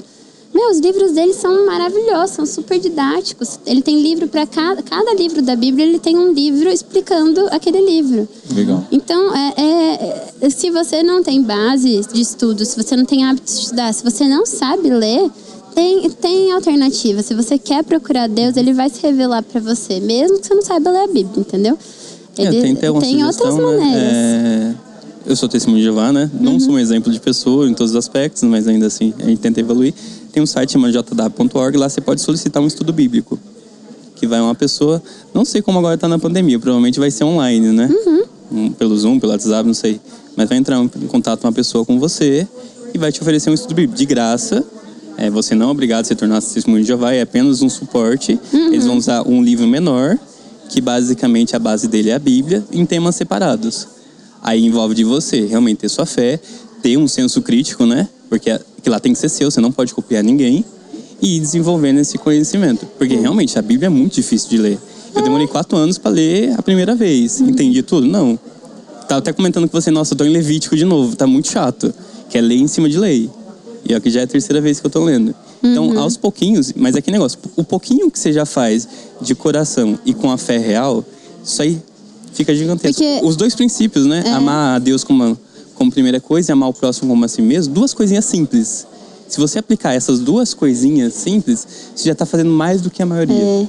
E a Bíblia também fala em Provérbios 2, fala que se você buscar o entendimento e o conhecimento de Deus, se você falar para Ele, que se você fala, Deus, me instrui, me dá conhecimento, Ele vai te dar, porque Ele tem prazer em te ensinar e ter relacionamento com você. Então eu tenho certeza, assim, se tiver alguém escutando que queira procurar Deus, peça. Você acha que as pessoas... Existem muitas pessoas que são céticas ao estudo da Bíblia. Porque todo mundo... A gente sabe os benefícios, a gente conhece... Com certeza todo mundo conhece uma pessoa que começou a fazer o estudo da Bíblia, ou em um grupo. Todo mundo conhece alguém. A maioria, se você for buscar números de venda de Bíblia, independente se é online ou não, é o livro mais vendido do mundo. todo mundo praticamente tem uma Bíblia em casa. É o livro mais vendido do mundo. E por que ainda tem muitas pessoas que são céticas a isso? Okay. Na sua interpretação. Minha interpretação, uma coisa que o Gael falou que eu concordo plenamente é você tem que ter eu falo muito de fé racional. As pessoas acham que ter fé é uma coisa racional e aí você só se você não pensar e você tem fé, sabe? É como se ser inteligente é não ter fé ou ser ateu. Eu discordo plenamente, porque eu acho que a gente tem que ter uma fé racional. A gente tem que saber o que a gente acredita, por que a gente acredita, a gente tem que ter um relacionamento com Deus e ter base daquilo que a gente está falando. Por que muitas pessoas resistem à leitura da Bíblia? Eu acho que tem muitos aspectos, tá? Eu acho que tem um aspecto de, infelizmente, muitos cristãos se posicionaram de maneira muito errada. Tem muitos cristãos que se acham melhor que o outro, que não tem essa humildade, igual o Gael falou. Eu me reconheço como uma pessoa ruim, eu não sou uma pessoa boa, sabe? Eu erro, eu peco, eu não sou exemplo.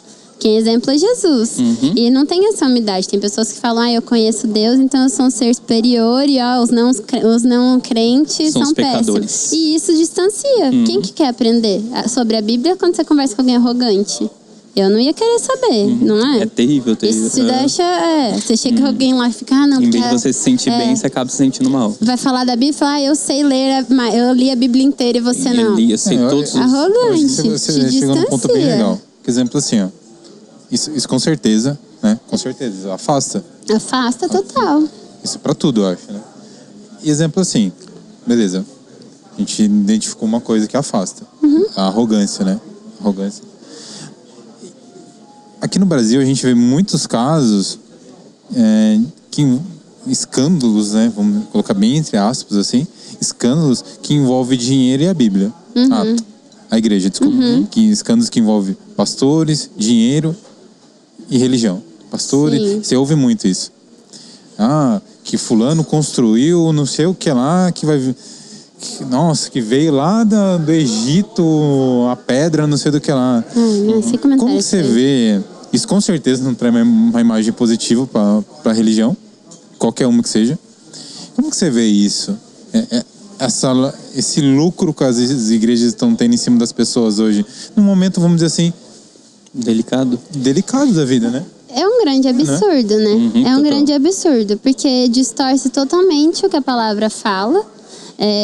Totalmente contra o que Deus fala, totalmente contra os princípios de Deus. Essa pessoa não é cristã. Essa pessoa, o Deus dela é o dinheiro dela. Eu sei até de quem está falando. E é muito claro, a gente vê essa igreja como uma seita e não como uma igreja. Isso não reconheço como uma igreja evangélica porque está totalmente contra a palavra de Deus. Não é isso que Deus prega. Quando Deus fala de dízimo e de oferta, quando a gente fala de dízimo, o que é que as pessoas têm mais dificuldade? A gente está falando em devolver para Deus o que é dele. O meu dinheiro, Bru, eu olho pra minha vida hoje, o dinheiro que eu tenho, os bens que eu tenho, tudo meu, é dele, não é meu.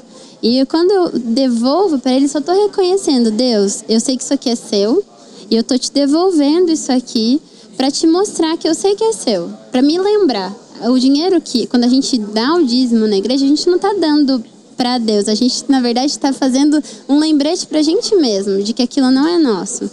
A igreja, ela precisa do dinheiro, porque a gente vive um prédio, tem custos, água, energia, tem tudo. Vive de doação, é doação. Então, se você não entende o princípio bíblico, falar não concordo com dízimo e tal, você tem que ir nesse raciocínio. Você está indo lá, você está usando energia, o ar-condicionado, você está usando toda a estrutura da igreja, o prédio que normalmente é alugado, porque é raro uma igreja evangélica séria ser rica.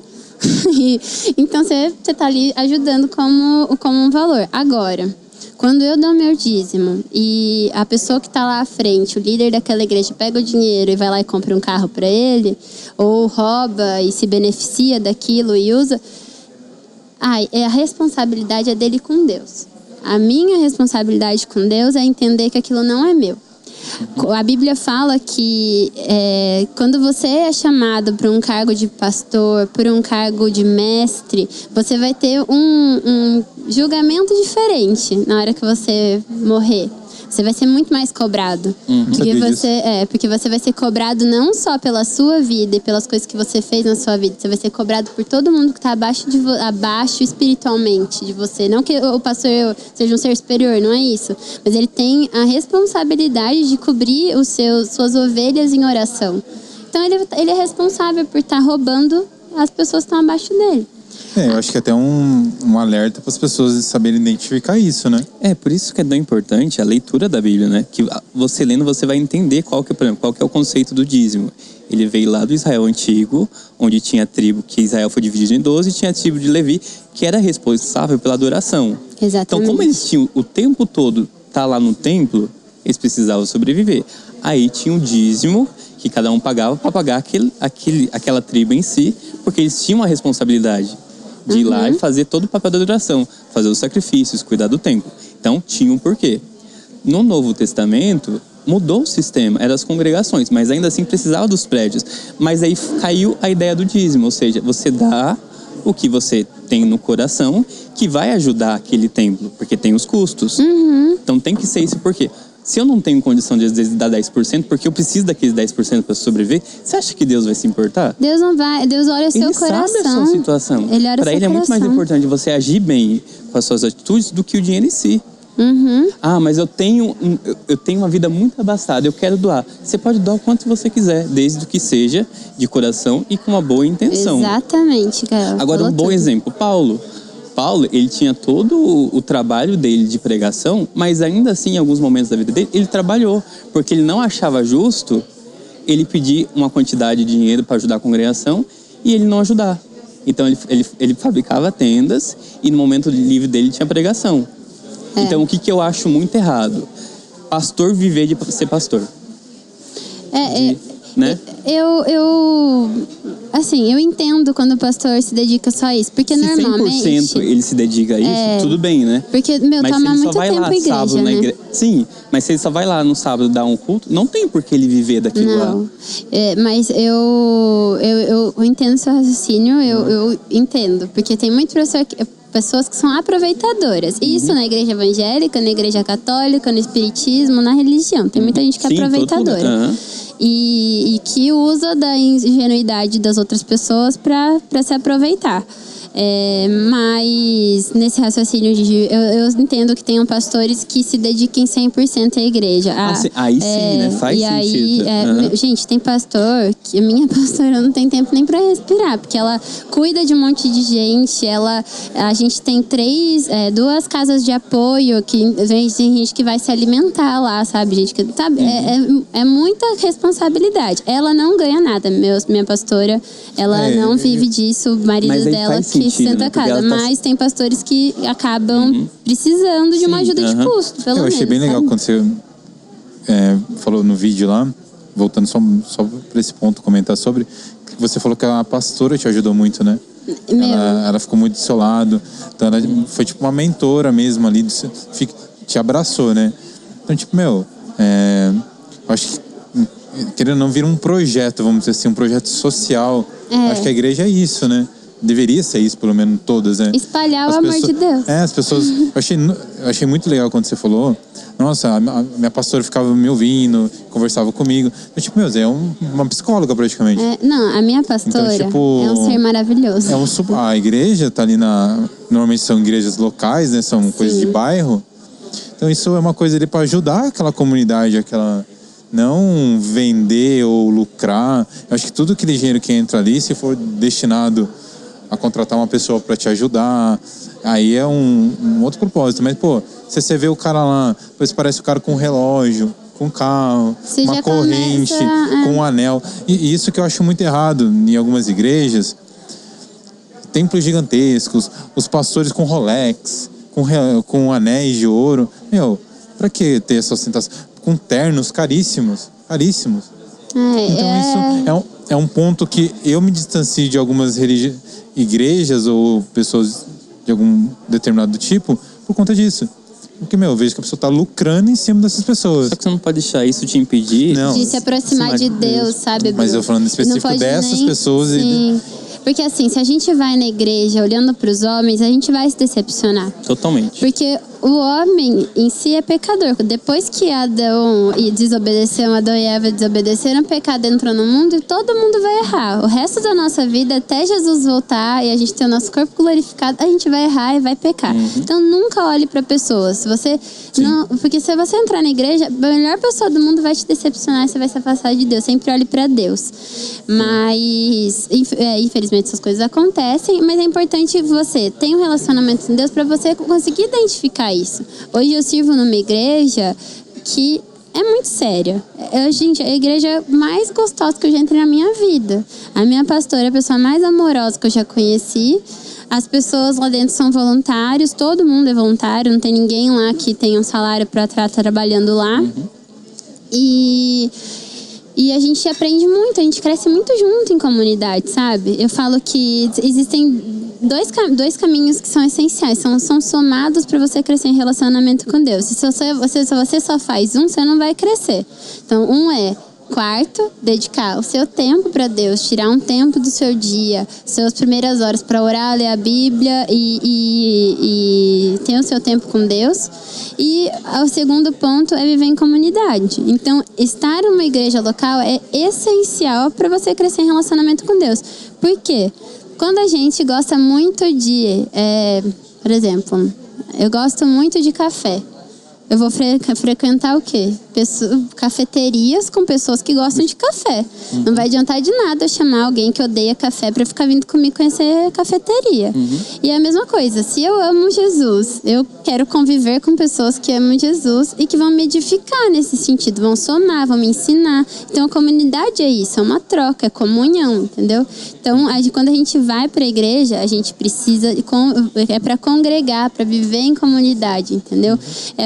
Homem vai errar, Bru. Homem, infelizmente, vai ter muito pastor aproveitador, padre aproveitador, líderes aproveitadores. Mas a gente tem que crescer em relacionamento com Deus pra gente conseguir identificar, sabe? Sair dessas situações, não ser enganado. E deixa eu te perguntar, quando que você criou o perfil lá da Mustard?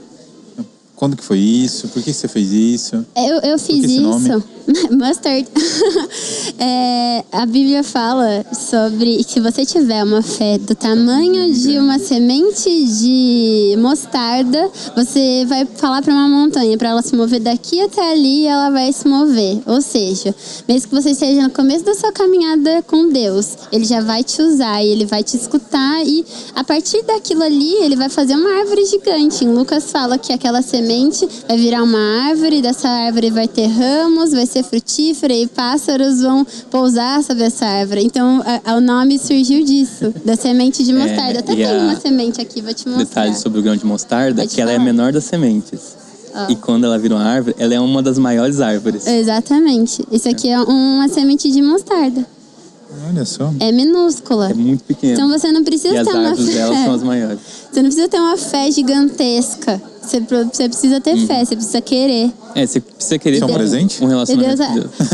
Se não fosse o meu tio que tivesse me dado, eu te dava. E por que você criou esse... É uma forma que você precisava se expressar mais? Não, eu acho que assim, como você mesmo falou, as pessoas têm dificuldade de entender a Bíblia e muitas pessoas nem sabem por onde começar. Então, eu criei nessa intenção, de tentar ajudar as pessoas a ter um relacionamento com Deus. Eu falo que o objetivo da Mustard assim, surgiu em amar vidas sendo transformadas. Tipo, eu amo ver o que o Espírito Santo é capaz de fazer, sabe? Gente, tem gente que era uma pessoa horrível. Tem um caso lá na nossa igreja que ele morava na rua. Ele comia lixo, sabe? E hoje a vida dele está sendo transformada. Ele até engordou, sabe? Tipo, outra pessoa. Então eu sou apaixonada por isso. E eu acredito que a gente sai transformado de verdade quando a gente tem um relacionamento com Deus. E daí entrou nesse sentido. Então eu falei, o que as pessoas têm dúvida? Então eu sempre explico algumas coisas. Então tem gente que nem sabe o que é batismo. Uma vez eu escutei uma pessoa falando assim, por que vocês ficam descendo na água? que esse negócio de descer na água, o que isso significa? Não, gente, eu acho que a galera que convive comigo é mais cara de pau. Porque a galera pergunta, assim, e eu acho super legal. Porque como eu fui criada dentro da igreja, eu não tenho essas dúvidas, né? Tipo, pra mim é muito normal, mas quem não é, não entende, acha que a gente é um bando de louco. E a gente é meio louco mesmo, mas... E aí eu vou explicando as dúvidas que o pessoal vai me perguntando. Então eu tiro várias dúvidas. Tipo, fé racional. Ninguém sabia o que era isso, assim, perto de mim. Eu falava, não, você tem que ter uma fé racional. O pessoal ficava tipo, mano... Ela não sabe o que ela tá falando, né? Tipo, não existe, é uma coisa contraditória. E eu vou explicando, entendeu? E aí foi nesse sentido. E usar a rede social também de uma forma positiva, né? Sim, pra espalhar amor, sabe? Eu falo, espalhando o amor, o verdadeiro amor. A Bíblia fala que Deus é amor, ele não é amável. Ele não é... Ele é o amor. Ele não demonstra amor, ele é o amor. Ele é o amor. Então, quando você tá falando dele, você tá espalhando o amor. Tem coisa mais gostosa que ser amado? Eu desconheço. É muito gostoso ser amado. E eu entrei nesse sentido. Então a Mustard foi crescendo. Depois do vídeo eu acabei ganhando bastante seguidor, porque o pessoal gostou e se identificou. Mas foi crescendo muito mais depois. Quanto mais eu vou postando, o pessoal vai se interessando, manda mensagem. Tem muita gente que me manda mensagem que eu não faço a menor ideia de quem seja. Tipo, Lely, o que eu faço? O que é devocional? Como eu faço devocional? Aí eu coloquei no link lá da minha bio um devocional para você imprimir e começar a estudar e fazer, sabe? Então, é pra ajudar, sabe? A minha ideia é realmente ajudar as pessoas a crescer e ter relacionamento com Deus, porque eu tenho certeza que todo mundo foi feito para isso. Que legal, cara. Nossa, meio papo. Que bom, gente. Hoje a gente conversou com a Emanuele, Lely. Viu, a gente gosta sempre de terminar. Você passou vários insights. A gente falou sobre vários pontos muito legais. Se hoje você pudesse deixar uma mensagem para compartilhar com todo mundo, que mensagem seria essa? Ainda bem que eu trouxe minha Bíblia, gente. Eu vou pegar aqui um versículo.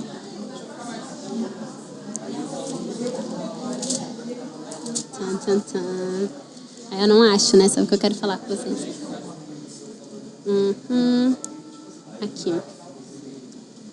Em João 15:13. Ninguém tem maior amor do que esse, de nenhum homem entregar vamos de novo.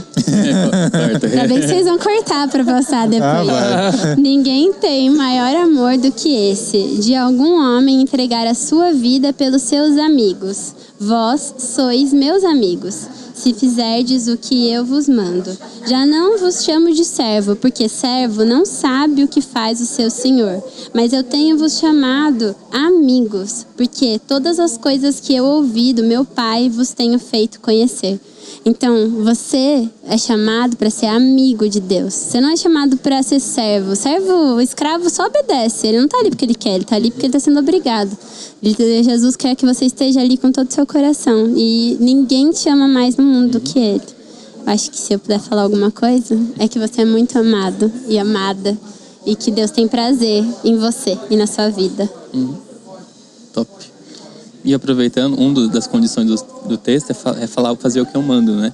E muitas vezes as pessoas acham que isso é pesado, mas não. Não vou lembrar o texto, mas fala que os mandamentos deles não são pesados. Seus fardos são leves. São leves. Então é fácil você ser amigo de Deus. Primeiro passo, queira ter essa conexão com Deus, essa amizade. Depois, lê a Bíblia. Não é seguir nenhuma religião, lê a Bíblia. Lendo a Bíblia, você vai entender o que é ter esse relacionamento. A partir daí, você vai entender quais passos você vai tomar para ter realmente uma relação forte com Ele. Peça e você terá. Obrigado pelo papo, viu? Eu que agradeço, gente. Eu fiquei muito feliz. Espero que vocês tenham acompanhado até o final, que eu não tenha falado muito na orelha de vocês. Imagino. Eu fiquei muito feliz, muito obrigada. Obrigada mesmo. A gente só tem que agradecer. Esses cafés que a gente tomou, se você está vendo esse café ali na mesa nossa, você pode... não, o café mesmo. Qual o café? Tá esse. Você pode comprar o café aqui no Manacá, se você quiser experimentar, além de tomar aqui. São muito bons. Você deu um sorrisão bem bonito. Eu lembrei do Pablo. Total. O Pablo é nosso patrocinador. Tem que agradecer ao Pablo e a Mariana Araújo Novaes. Da Araújo Novaes. Odontologia? Odontologia. Eles têm uma clínica aqui em Avaré, em Olambra, em São Paulo. E o Pablo também está num projeto muito novo com as lentes de contato, que é algo que está muito forte em São Paulo. Ele está gastando uma grana muito grande nisso para se especializar aqui. Investindo, boa. É muito legal. Então, ajuda na autoestima, é um procedimento bacana. Então, se você tem interesse nisso daí, entra. O Caio vai deixar o arroba deles aqui, né? Odonto... Araújo Novaes Odontologia? Odontologia, exato. Entra em contato com eles, ele vai te dar um atendimento muito, muito personalizado. Eles são muito bacana. bonzinhos, a família Novaes inteira. Total. O que é isso daí que você trouxe aí? Esse aqui, a Adriana nos deu, da Anoa, que é uma linha de cosmético da Arte Pharma. Deixa eu ver. Legal. Totalmente nova. Vitamina C. Esse Serum. É o sérum. É para rejuvenescimento. A vitamina C é muito bom para passar na pele. Então, eles estão com uma linha autoral. O nome Anoa lembra coisas indígenas, né? Foi o que ela quis representar com coisas de raiz. Eles que fazem? Sim, que legal. É autoral dela, ela é muito boa.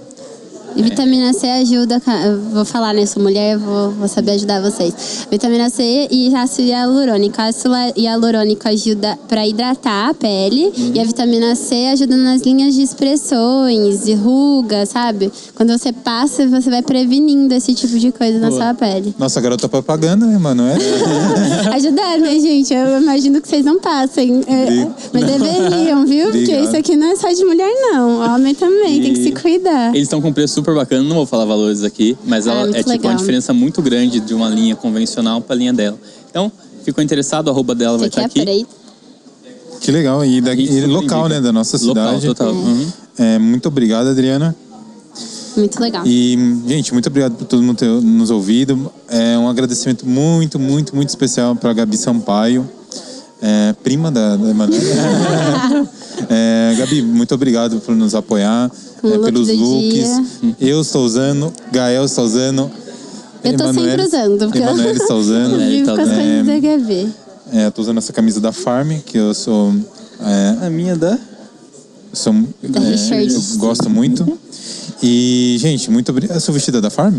Não, é da Maria Filó. Da Maria Filó. É uma saia e um cropped. A Gabi trabalha com umas marcas muito legais. Super indico. E as meninas são muito Gabi, pela parceria. A nossa próxima... está para conversar com a gente. É uma das nossas próximas convidadas. Legal. Vocês vão amar conversar com a Gabi. Obrigado, gente. Acompanhe a gente no nosso Instagram, no nosso YouTube, Dream Podcast. No Spotify é Dream Podcast. Instagram, @DreamPDC. Fala o seu arroba. @mustard.jesus. É mustard que escreve, com D mudo. Mustard. Mustard.jesus. O seu? É @GaelTrader. O que você posta lá pra galera saber mais do seu dia a dia? O meu é muito pessoal. Vai começar a postar dicas de trader em breve? Vai sim. O meu é o Bruno Loureiro. Posso falar um pouco dos bastidores do podcast, dos meus trabalhos. Se você quiser conhecer também como que a gente a estrutura aqui, você vai ver normalmente no dia que eu posto o podcast, eu posto um pouquinho dos bastidores para lembrar a galera. É isso. Se quiser. Tirei foto com o Bruno, ele é muito bom fotógrafo. Você gostou? Muito. Gostou? O Bruno é muito bonzinho, gente, ele deixa a gente à vontade. Eu fico com vergonha, assim, quando eu fui fazer, eu fiquei com vergonha. Ainda mais que eu fiz sozinha, não conhecia o Bruno pessoalmente, mas ele me deixou super à vontade. Ele é sério, né? Aí depois ele se solta. Então, mas foi muito legal, deu certo. Eu achei que eu nem ia conseguir tirar as fotos, e ficou legal. O Bruno é ótimo, não é puxar saquice. É verdade. Pode tirar foto, galera. Vocês vão amar. Me chamem no direct. Ajuda muito na autoestima, em tudo. É muito bom. Obrigado. Não foi combinado. Depois ele me dá R$100. Obrigado, gente. Gente, obrigado. Obrigado, viu? Se você quiser ver as fotos que eu fiz da Emanuele, tá no meu perfil, tá no meu feed, tá no seu perfil? Tá mas meu Insta é fechado. Mas... Não sigam ela. Gente, obrigado e até o próximo programa. Tchau.